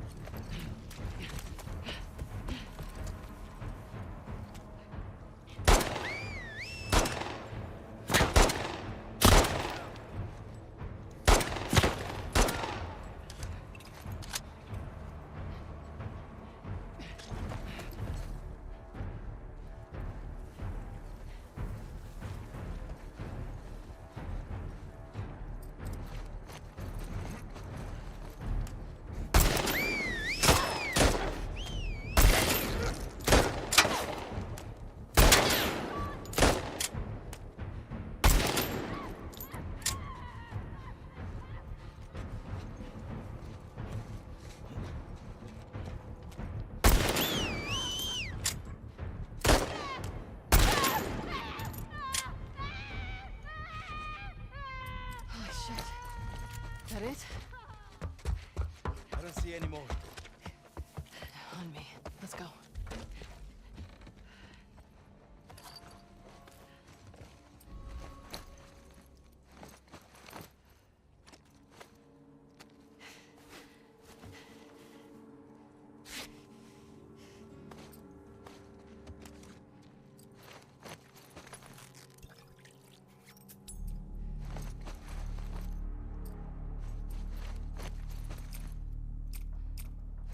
Okay.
The meth.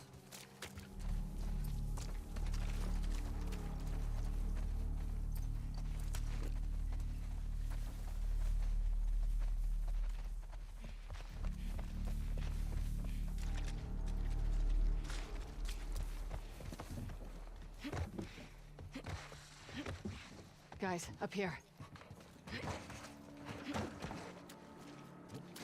Come on, girl.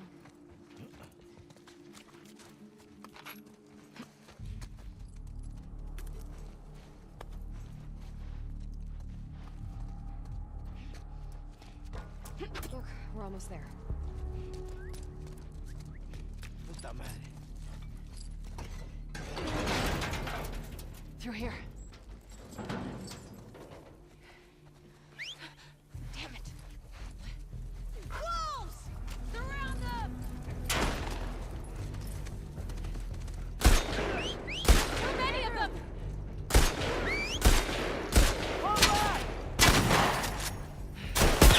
Fuck. Find cover!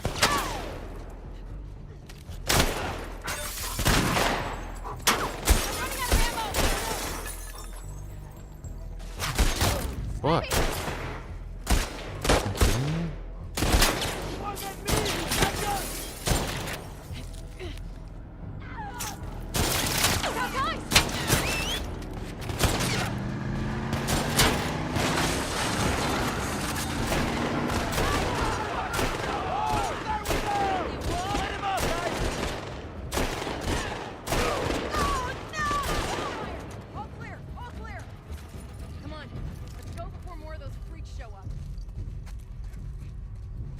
love you guys. I'm gonna name all my children after you. Ready? Glad you guys are around. Lucky we drove by. Heard all the shooting.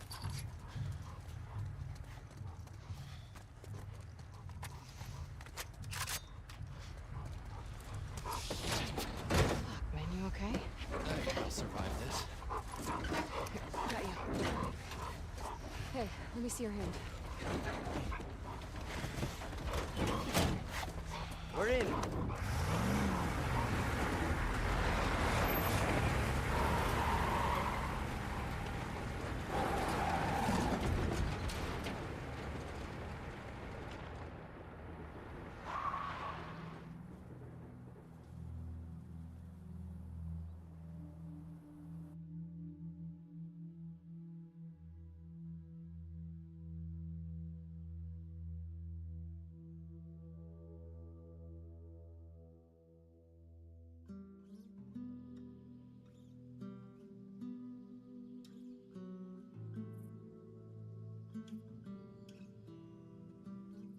This hunter was on top of him, drowning him, and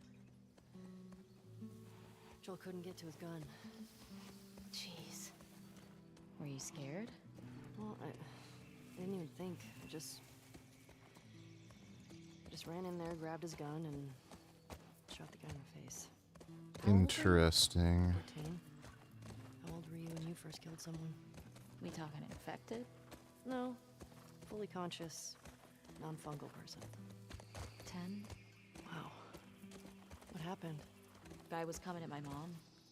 I stabbed him. Shit. You got me beat. Yeah, I'm a real badass. So how lost are we? We're not. Uh-huh. Hey, have a little faith. What about those crazy cannibals you said you and Joel ran into? They came after you guys once. Maybe these WLFs are connected to them. No. It didn't seem like the same group. Maybe those black market smugglers back in Boston? Do you not? Joel crossed a lot Rabbits. of people. I don't see the point in guessing. Okay. Those are Until rabbits. we find out more information. Rabbits are good.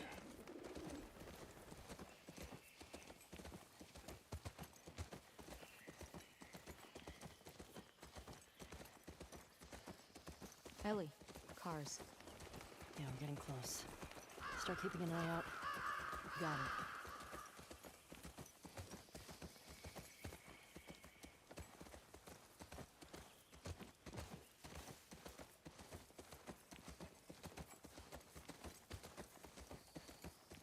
Here we go. Guess I was wrong. Turns out you do know where you're going.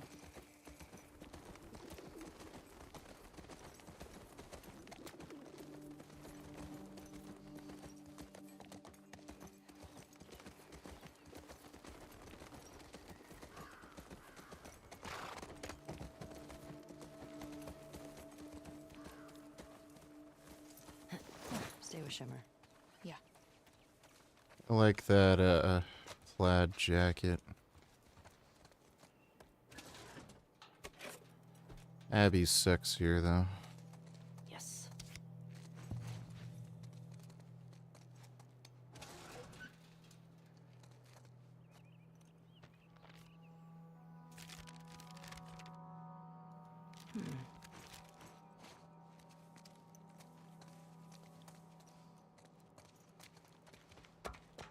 Anything good in there? Found an old tourist map. Well, that's something.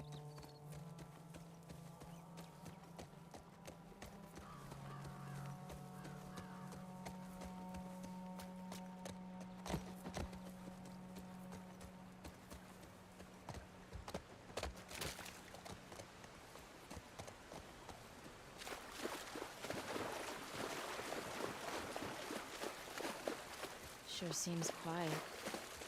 Yeah. Think about how well we hide our lookouts. I know. That's what scares me.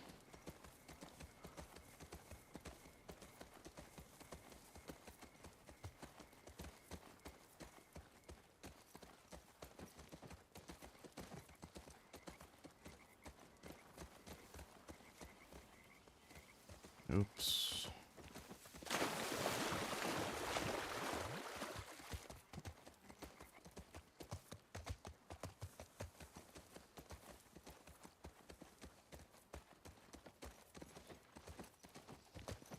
Ooh. Whoa. Is that the QZ? Silly, silly, silly. Watch the high spots.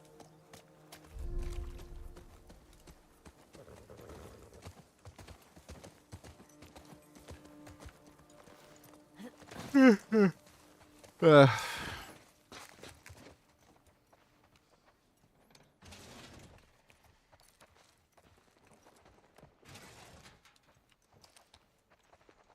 No, this game is very obviously not open world.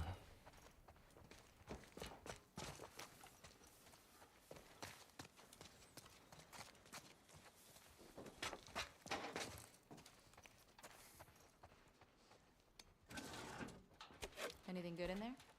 Pretty picked over.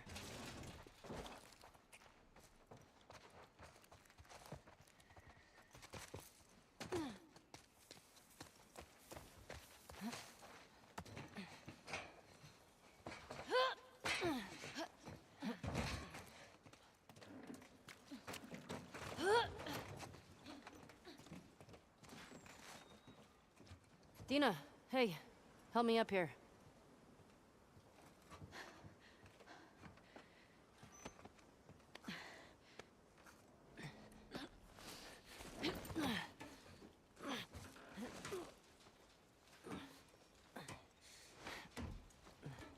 I'll keep an eye out. Just see if you can get the gate open from the other side. Sounds good.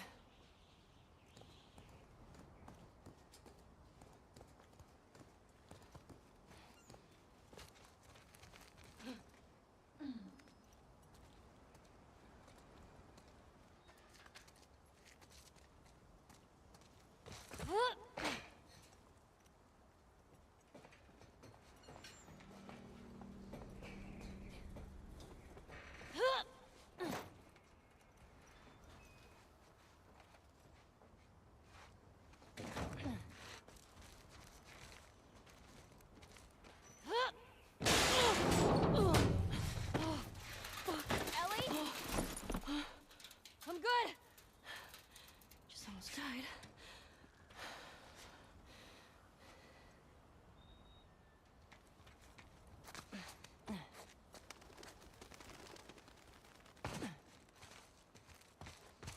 These fuckers. Pickles.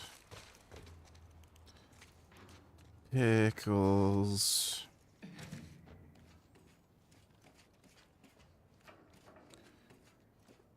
Pickles. Cool.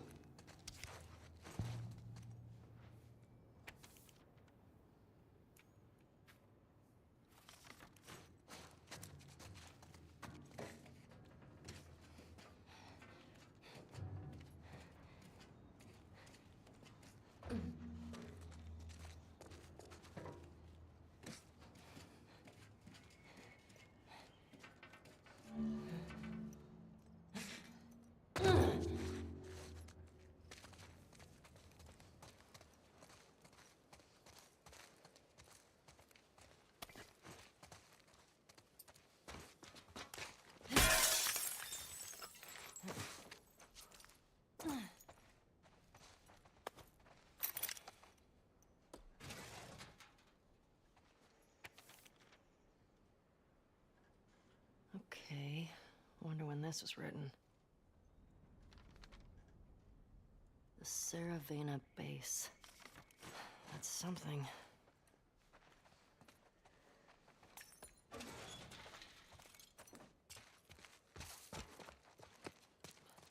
Now that's a generator.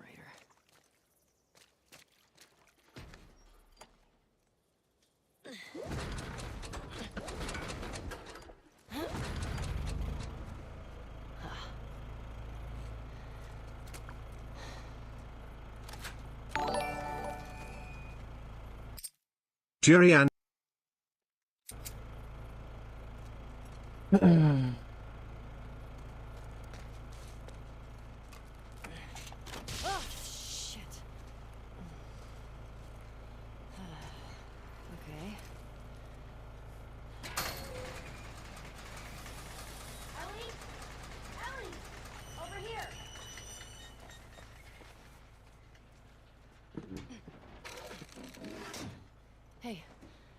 Everything okay?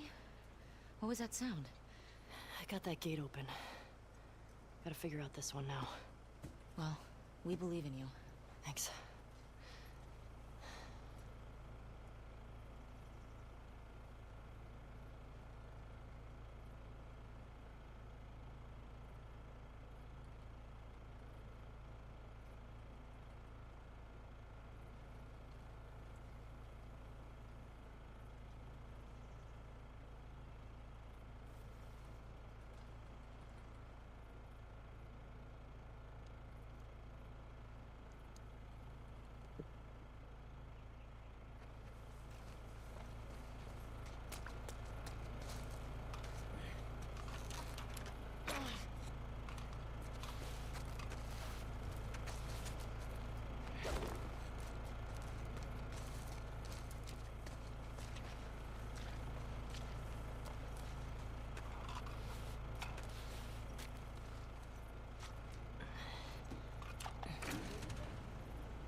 Okay.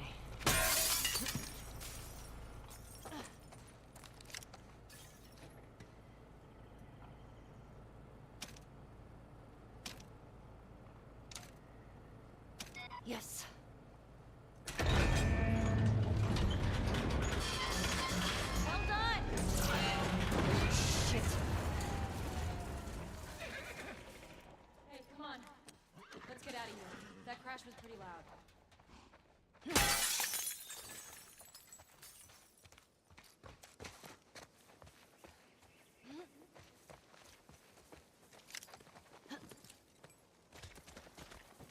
Now what? I found a note back there. Had some codes on it. It says there's a WLF safe house at some place called Saravina Base. Saravina. So we find it? Hopefully we find our first WLF. Get them to talk. Oh shit, look. Saravina Hotel. That's gotta be it.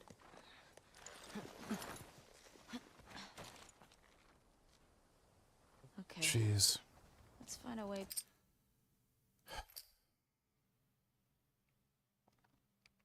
Past this,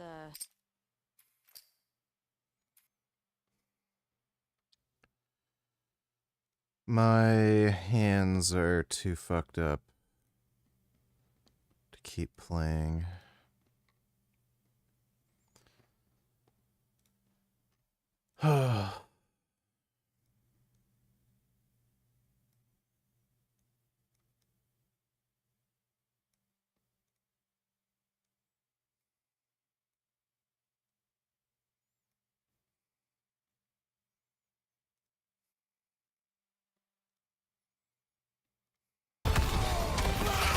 Burn meter, pussy.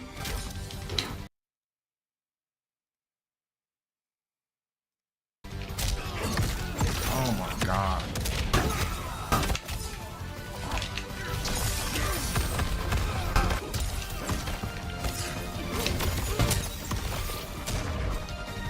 I'm sorry, I'm not gonna sit there and lose to somebody in the game because any bum on Skid Row could literally mash the same shit twice and call out a fucking assist all day. That's not skill. I'm not getting outsmarted. Shit is bro, every time we cut on the game, it's the same fucking punk ass niggas picking Sub-Zero, Scorpion, Johnny Cage all day, just doing the most remedial like you could just repeat the same fucking combo sequences in this fucking game. Just repeat them. They work 3 times in a row. Oh.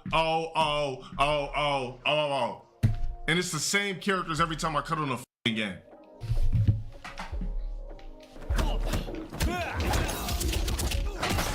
I don't want to sit there and keep watching that fucking shit all day. Dumbest nerf in history in a fighting game. Bro, you is trash, bro. What is you doing? Oh, this is a black too? Oh, it's a rap. It's a rap. It's a rap, DeMarcus. You can't zone better than me. You're black. Bro, you run over here, nigga. You the only nigga who can move, man. He's a bot. He trash, man. Oh, you want me to come up close, Raw? You got it. Look, he wanna repeat the same shit. Did I tell you dumb remedial black combos too?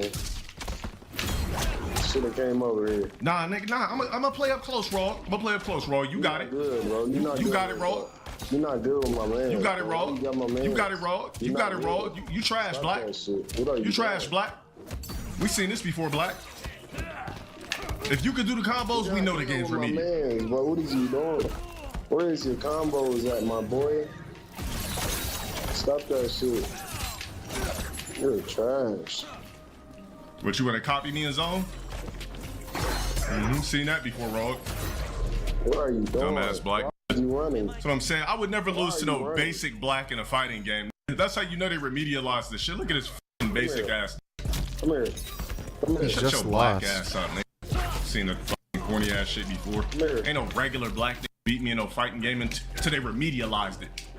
Fuck out of here, nigga. Burn meter, He bitch. said, dude, I'm playing Burn the meter, baby bitch ass channel. nigga. Shut your black ass up. Fucking goddamn raw ass nigga. Ain't no basic Black nigga beat me in no fighter.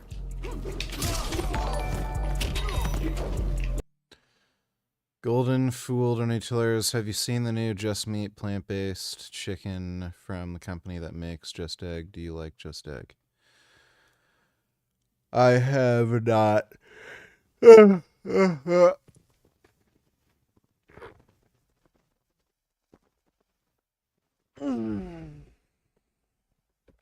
Oh. Yeah, I have not seen that. And yeah, Just Egg is good. But I'll be on the lookout for it. Thanks for the donation, Golden Fool. Oh, man.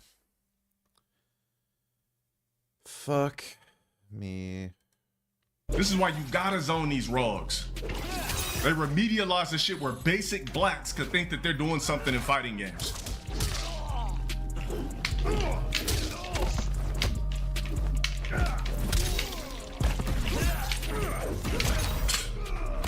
You see what I'm talking about? I would never in life lose to a regular Black in a fighter.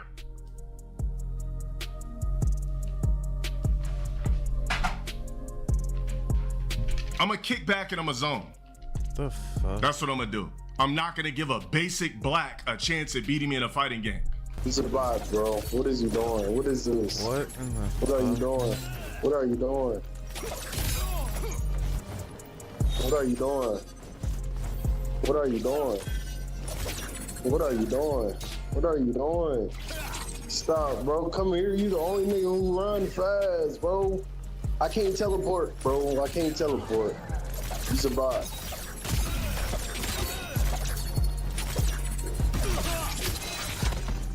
What's up? Dude, this is hilarious the way he plays to win. What's good? You said what? Text me, bro. Bro, what is you doing, bro?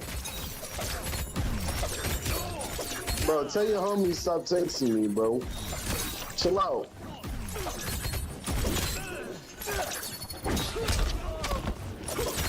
Bro, what is going on, bro?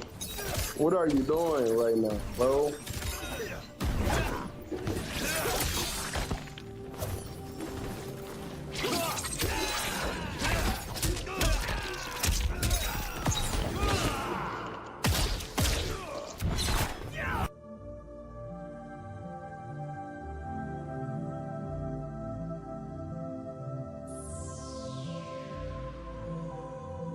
Bro, what am I playing, bro? Why is he like this? Why am I tweaking? Bro, why is y'all text, bro? Stop texting me, bro. Tell your man stop texting me, bro. Okay. Bro, he's a bot. I'm not gonna get these niggas a chance to get ABC 1, 2, 3 combos on me. Get the fuck out of here, nigga. I've seen that before. That's what I'm saying. Exactly. I'm really giving these niggas a chance by playing with Rhaegar. Could go Sector and really fuck his heads up. That's what I really. You know what? That's what I'm doing. I really could just go Sector. That's what it's time to do. Ass character. What are you gonna do, bro? Just keep repeating the same shit. We've seen it all before. This lint-covered meatball is a sheep. She's never missed a meal, but she did miss last year's shearing, making her easily the biggest task I've ever taken on. Overgrowth is hard enough by itself, but with overweight added to the bunch, this is very difficult to maneuver. The additional circumference of the wool makes it very hard to get her into position. Not to mention that I'm basically going in blind. I'm not too worried about how pretty this is, I'm just worried about getting it off of her with no nicks. The weight of this very heavy fleece is pulling on the skin, and sometimes the best way to avoid a nick is to leave a ridge. But honestly, I don't think she gives a flapping fig about what she looks like as long as this massive weight is lifted off of her. Literally. It takes me 8.5 minutes to find a sheep in this full fleece, and the pile it leaves behind is mind-blowing. I mean, look at the size of this thing. Although, the sheep's no lapdog either. Oh my goodness, what a nice sheep. I can barely wrap my arms around this monster, and a construction-sized trash bag is almost not enough. It's 23 pounds of dirt, oil, and mats. Wow. I like sheep.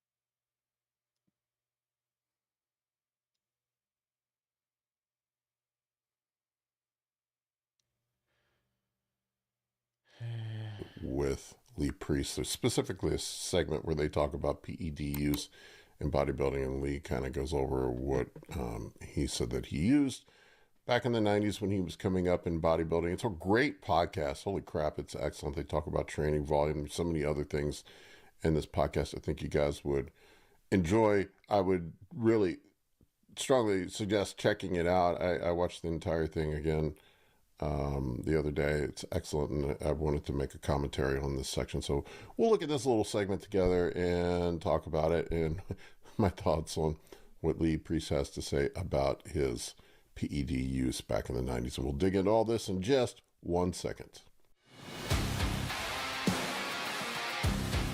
This kid's unbelievable. He just turned 21 at my house. I'm saying, how the fuck does someone look like that at 21? Steroid. And the funny thing is like in today's society, dude, we talk about what we took. Oh, yeah.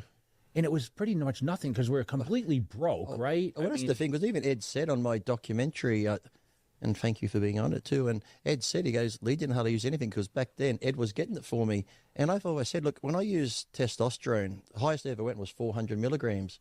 But remember Trevor from Nuclear Nutrition? Yeah, he lived He here. was massive, yeah. And one time he goes, Lee, maybe if you take more, you'll get bigger. So he had me taking 800 for a while, and I felt shit, actually felt shit. I went back to 400, I felt good.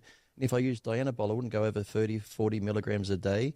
And then I said I only ever did growth hormone once in 94 and once in 96. I didn't feel like I got anything from it. So now I'm older, I'd probably use it, but that's the only time I used it. Never did insulin. And I've always told people exact amounts, and, oh, you're lying, you're this. Poor Doucette lived with me for almost a year. Yeah, man. Well, a couple things here. Lee, yeah, a lot to unpack here. So back in the day, I remember back in the 90s, I started dabbling in some steroids back in the 90s when I was a teenager. And I remember things back then where there was none of the UGL crap that you had now. It all was pharmaceutical grade. I remember these 200 milligram ampules of testoviron. You would get these. We used to get the bare testoviron that I recall. I think the sustenance were 250 if I recall correctly. But the most of the guys I ran into, we had the bare ampules that were 200 milligrams, and then Deca was 100 milligrams if I remember correctly. And then if you could get your hands on some veterinarian equipoise back in the day, I think it was something like 50 or 75 milligrams per milliliter. So a lot of the stuff was really... Yeah, it's retarded. Dodo Nutella is good. Let me see. Town's Christmas tree in Dearborn didn't come, so a local Arab American Muslim businessman stepped in to save the holidays. 40-foot Norway spruce. City officials say covered the cost, also made sure it was delivered and installed. I guess that's nice.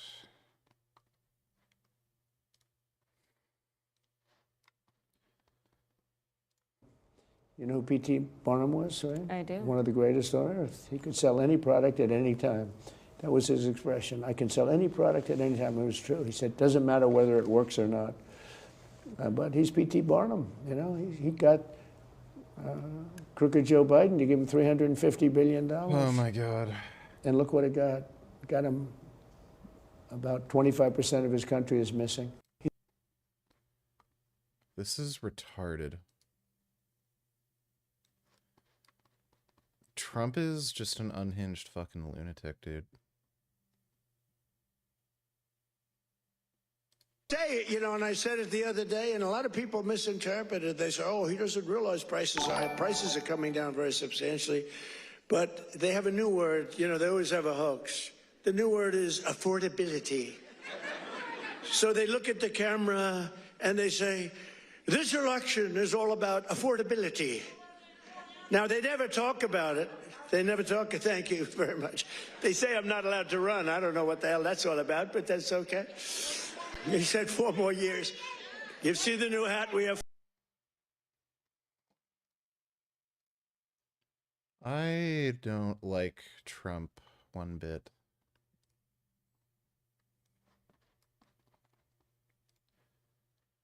Yeah, you kind of already sent me this. We already watched that yesterday.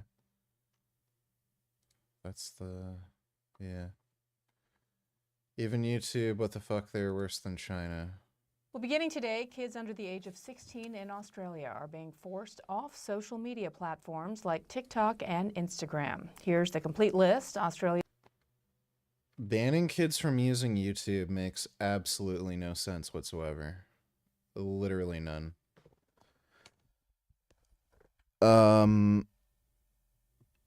Even TikTok doesn't...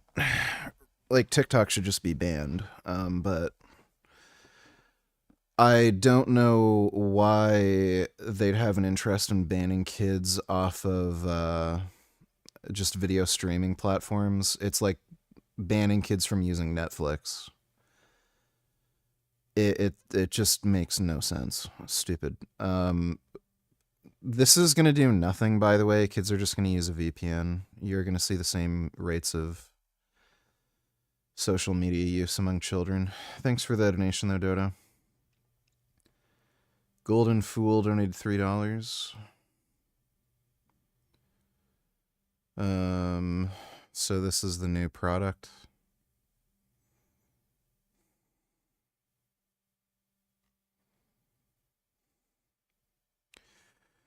Okay, I'll be on the lookout for this. This looks good. Haven't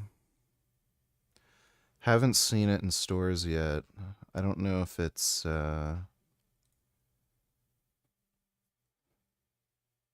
is it only in the States right now?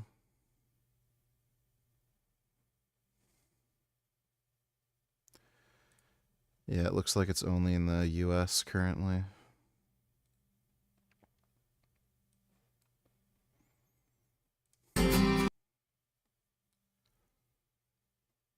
That looks good. I gotta update my passport so I can cross the border. From plants. Eat Just, known for their Just Egg product, have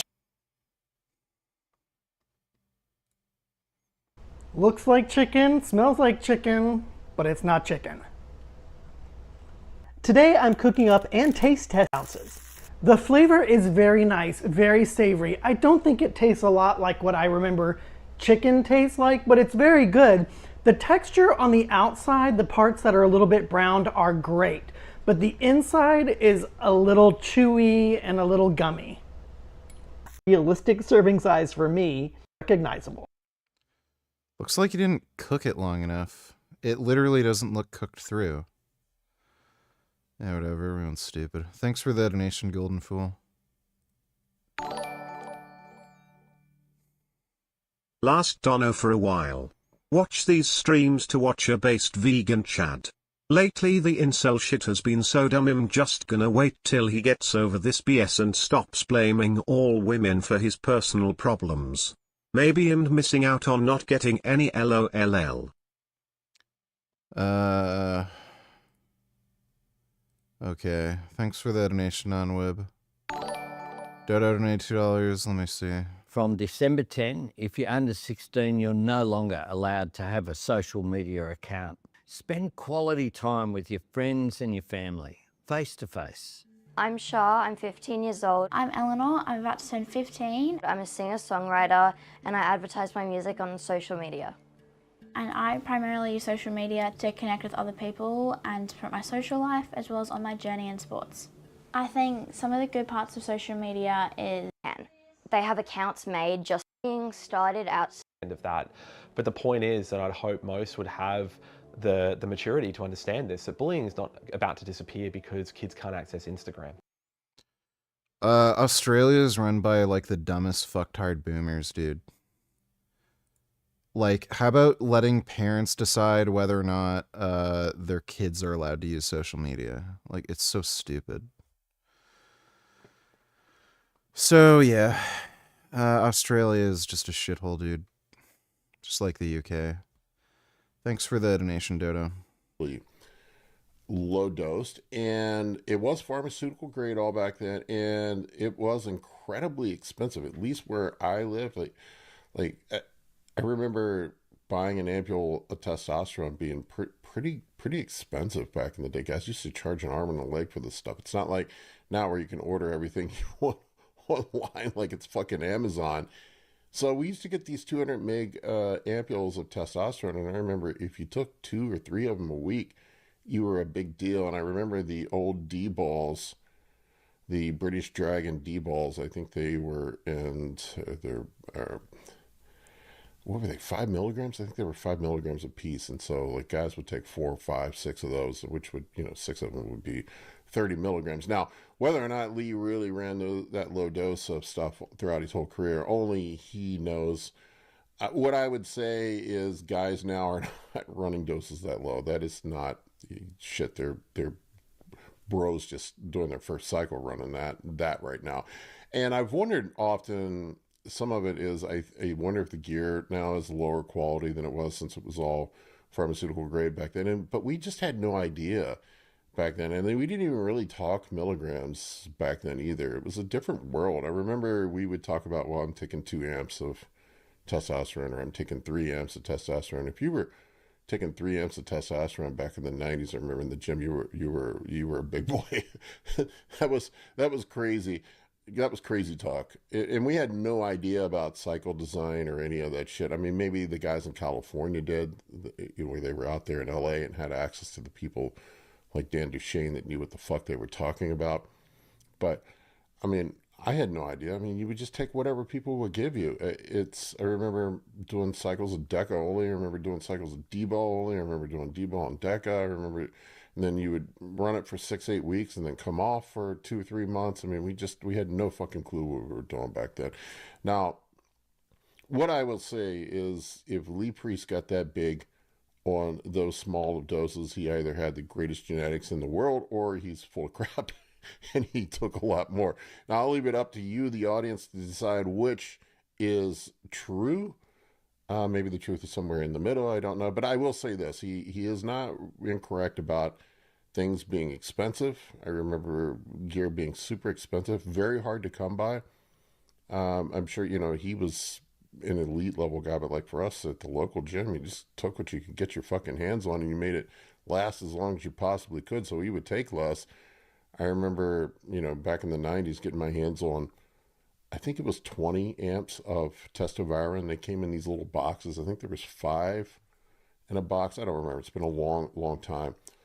And I thought I was in the big time, man, and I made that last for 2 months, or no, I'm sorry, 10 weeks. So I took, 10 weeks. So I took 2 a week as what I took, and that was a spicy cycle for me. But I track everything I took. I never took more than, I think all the way up to 2005, I never took more than 500-600 milligrams of testosterone. I remember I hit 300 pounds in 2005. Was not a pretty 300 pounds. I'll post some pictures sometime. But I have all of it documented. I remember my cycle back then. I looked back. My cycle back then was 500 test, 300 EQ, and I was running 30 milligrams of D-ball. a day with it. I think maybe 100 or 150 deca or something like that. I think it was 100. I think the amps of deca were 100 milligrams, so I was taking one of those a week. And then EQ, we used to get the veterinarian EQ. I think it was Pfizer that made it, if I remember right. I don't recall exactly, but anyway, let's continue on. Yeah, and Paul would say Lee hardly used anything. Yeah. But yet people don't believe it. People say, "Well, you done this?" I'm like, "Well, I'm the one that took it. I know what I'm taking." I said, "Where'd you hear that from?" "Oh, such and such." I'm like, "I don't even know that guy. So how would he know what I'm taking?" That's why I tell people, like, I go to England sometimes. I've done seminars there, and I ask young kids, "What? Some are on 2 to 5 grams." I'm like, where the fuck do you put and this? they don't believe what you say, right? No. Well, because their mentality is, I'll be sitting there, if I say I use 400 and they're on 1,000, they're like, well, he's bigger than me and I'm taking 1,000. He's got to be on 3,000. I'm like, it doesn't work that way. And the sad thing is now no one does the foundation work, because from 13 to 19, I was natural even when I won all those shows, because I just had good symmetry, and for the muscle mass I had, I looked a lot bigger on stage than what I was. But then, like I said, after winning the shows 3 times and not getting it, I'm like, well, if I'm going to America, I'm going to need to be bigger. So I did my first 8-week cycle halfway through my 19th year. I put on 20 pounds of muscle straight away, just doing 200 milligrams. Now that's something, yeah, I think he said he took 200 milligrams of test. Sorry to cut that off early when his first cycle. That's when you know, and I'll see it with guys all the time. That's when you know when guys have elite genetics, is if they take 200 milligrams of test, essentially TRT, high-end TRT dose, and they blow up, you know that you're a hyper responder. I'll see it very rarely. I would say maybe 1 out of 100 people I work with are like that. I can think of a kid that I worked with that just blew up on basically nothing. You do see it on occasion, and then you see the opposite end of the spectrum too, where guys have to, run grams and nothing fucking happens. Most people are in the middle somewhere. I'd say most people will do that, but I would say you're an outlier if you blow up 20 pounds of muscle on 200 milligrams of testosterone. Well, I'm an outlier. I gained 20 pounds of muscle in 2 months on 200 milligrams. You're a 1 in 100, maybe even less than that. You're genetically a hyper responder. I bet if he had genetic testing done, he either has some sort of, my guess would be some sort of myostatin gene inhibition, or maybe he has the CAG, the right amount of CAG repeats for being a hyper responder to PEDs, but that would be my guess. And you can look at it like, he talks about, like, basically dude did everything that guys now say is incorrect for growing muscle. I remember, I think he said one time that he trained biceps, or trained his arms every day of the week, and he was trained multiple times a day. In today's world, that would be considered overtraining. I mean, he was eating fast food in the off season. On this podcast, he talks about how he never weighed or measured any of his food. He just ate less and ate better on contest prep, and he ate more in the off season. Never really did any of that. So clearly the guy is a genetic freak. What the truth is, but he seems when I used it. So yeah, and I mean, coming from Australia, it's not like you guys didn't breed a lot of. I mean, I remember like John Torelli was. We had John Torelli and Sonny Schmidt was. Sonny Schmidt, right? And then we had Luke Wood, sadly, who passed away. But no, I'm saying that was like, but before you came in. Before me, it was John Torelli before me. Remember John? Then it was pretty much Sonny Schmidt was he from New Zealand or from? She was my good friend for the Paolo Benanti. Most high-tech gym equipment we had was a seated row lat pull down, and it was old school barbell rows, dumbbell rows. I get to go to gym, I'm like, wow, they got a back machine for that. So I used machines for 6 months, and I went back to free weights. Oh my God, I was like, I preferred the free weights. But why do you think so many people just don't believe the old school guys because we hear this all the time. Oh, yeah. They have to be lying. They have to be lying. Why do you think that is? No, but I always tell them too. I always say to young kids, look, if you're using a huge amount, I said, really, anyone who's going to benefit is the guy you're buying off because you're getting richer. Of course. But I'm like, okay, if you're taking 1,000 of this and this, and I said, do me a favor, for 4 months, go clean, go back on, but use a small amount and see what happens. You're going to make the same things. But if you don't, go back to your stupid large amount. You got nothing to lose here. So just try and do it safe. Even when I say do it safe, even though I only took 400 a test, if I use Sustain on 250, I'll take 2 mil, which if it's 500 or whatever, who knows? But if someone said to me before, well, it's not even 500, it's only this, I was like, well, fuck, I'm not a doctor or scientist. I don't go that deep into it. I found those small amounts work for me, so I didn't have to push the envelope and that. But the young kids now, I don't know why. And Tren, I only have used Tren 4 times my whole life. The last time I used it might have been when I was getting ready for the 2000 Night of Champions. I was with Kathy, and I remember I was living in Lancaster. I put a shot in my shoulder. Suddenly the cough come on. I'm like, ah. But then it's like someone hit me in the chest with a baseball bat. My chest just got so tight. I'm like, fuck, I'm having a heart attack. Got a needle hanging out my arm. I'm like, this is how it ends. I'm like, fuck. So I never used it again. That's why I'm amazed now at all these young kids. Like, people that I knew who took Tren would only take it the last couple of weeks. These young kids are on it all the time. But then I read, I'm on Tren. I'm irritable. I can't sleep. I can't eat. I'm like, why are you taking a drug that makes you feel that shitty? Yeah. I don't get it. It's like, well, that's just fucking stupid. The other thing I've noticed. Yeah, I didn't really hear guys using Tren until the 2000s. I know I heard Dorian Yates talking about using the Tren that they had back in the 90s. Parabolin was what they used back then, and I think that was dosed at like 78 milligrams a milliliter or something like that, and they would run that once a week. That's what I heard. But I personally, I didn't even hear about Tren or anybody running Tren until the 2000s. And I was around the gym a lot in the 80s. Now, granted, I was, in a bumfuck gym. We didn't have a lot going on there, but it was just Task, Deca, D-ball, Equipoise, Anadrol on occasion. Those are the only things I ever saw around. And then on contest prep, you'd run some Winstrol. That's what guys... I remember dudes, I had a buddy of mine that just prepped on Winstrol only. That's all he used for his contest prep. Last 8 weeks on Winstrol, that was it. And, he got pretty shredded, but we just didn't have access to information. We didn't have access to the drugs back then. And the drugs we did have, I think, were high quality because they were all European pharmaceuticals. And, I wouldn't be surprised if he didn't run Tren. I'm not a big fan of Tren. I haven't run it a whole lot in my life, periodically. Yeah, I've probably run it 4 times maybe in my entire life, something like that. But I'm not a big Tren. It was pretty crazy, but keep an eye on this. This is an interesting take from Lee on this stuff. When you guys came up, you started small, and as you progressed, you took more things. Yeah. Now there's guys at the national level that are taking more shit than you two. Dodo donate $2. Let me see. Not just encouraging it, he's making it happen in a very real way. Every day, millions of travelers have no choice but to fill their bodies with deep-fried, ultra-processed poison. Until now, introducing Mahafresh. I've spent years doing my own research to bring you a menu with only the finest ingredients. Treat your body to alpaca taco salad, dead bear barbacoa, unpasteurized huevos rancheros, ivermectin chimichangas, breast milk horchata from a lady who's got big ones, and an all-you-can-eat dimethyltryptamine bar. It's DMT-licious. You'll be doing pull-ups in your clothes at the airport in no time.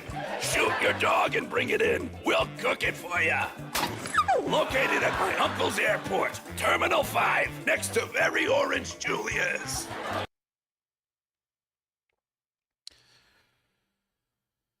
Yeah. They all need to leave. They're really bad. Thanks for the donation, Dodo. Combined at your peak. Well, I used to tell people, I said, a lot of amateurs I'm speaking to, you've probably spoken to too, and I'd tell them, you're taking more than the pros. No, we're not. You're lying. I'm like, I'm not lying. We're not. And that's why I try and tell them this. Now, that part is true. I have seen that true to a certain extent. Once again, I'm not going to insult your intelligence. There are some pros that run a lot of fucking shit. But I've also seen some cycles of top-tier Olympians, like I know that are legit, and they're taking less than some guys I see competing for national shows. And usually, and I see this all the time, most of the time when guys press the gas pedal down the hardest is when they're trying to get their pro card. The guys that have elite genetics, they just excel so quickly, they never really have to take that much before they get their pro card. And they just... Unbelievable. Dr. Ravi voted for this. Yeah, it's pretty bad. probably wasn't worth it. Thanks for the donation, though, Dodo. Kind of it's kind of like playing Monopoly. You don't, you just skip go. You go all the way around the gas pedal down. And I see a lot of guys get to the point, who knows, maybe I'm this dude. I don't know. But not that I've only pressed hard really once, and that was getting my pro card. But, a lot of dudes, guilty as charged. When you are trying to get that pro card, that's your shot, man. And you press the gas pedal down hard. And I see a lot of young dudes that do that. And then they have nothing left when they turn pro. They've their health is kind of shot. They've played every card that they can possibly play. The guys that have not had to press that hard have more runway to do more when they turn. I mean, think about Phil Heath. I mean, that guy, would he turn pro in 2 or 3 shows? I don't remember what it was. And you hear the stories about him while they're running, I think it was a couple 100 milligrams of Deca, and he won his fucking pro card. How many people could do that? They're, one in a generation. So there are those genetic anomalies out there, but are genetically gifted. You kind of take that for granted and don't always understand that not everybody has that. And then one time I got a cardiomyopathy just from a viral infection. And I remember Sandy was one of the head nurses, Sandy Rinaldi, at the Santa Monica Hospital, and she came in. I was like, let's get ready for the Ironman. So I had to pull out of the show.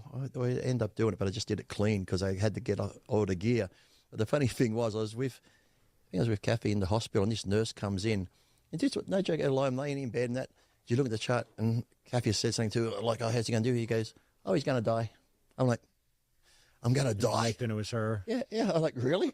That's what she said, he's going to die. So I'm like, okay. Then all of a sudden they bring me in this food, right? And I was like chicken, the shitty hospital chicken and vegetables, and there's a piece of chocolate cake. And she goes, okay, you can eat that, but she goes, try not eating the cake because we've got to do more tests and the sugar might set it off. And I'm like, okay, fine. So she leaves. I start eating the cake. She walks in. She goes, I told you not to eat that cake. I said, but you also told me I'm going to fucking die, so I'm going to fucking die. I'm eating the chocolate cake, so.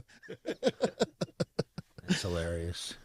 Yeah, that's hilarious. They told her he was going to die. I wonder why they told doctors, especially back then, they seem to be more open now. They used to think he would die just from taking a little bit of testosterone. Early 2000s, I started getting my heart checked yearly after that just to keep an eye on it because, we get athlete's heart. Your heart's enlarged anyway. So ever since then, I've always just had it checked. So I sort of kept along those lines the whole time, and I've done it ever since. That's honestly surprising that he got his heart and his health checked starting that early. I mean, nobody back then was. Nobody was paying attention.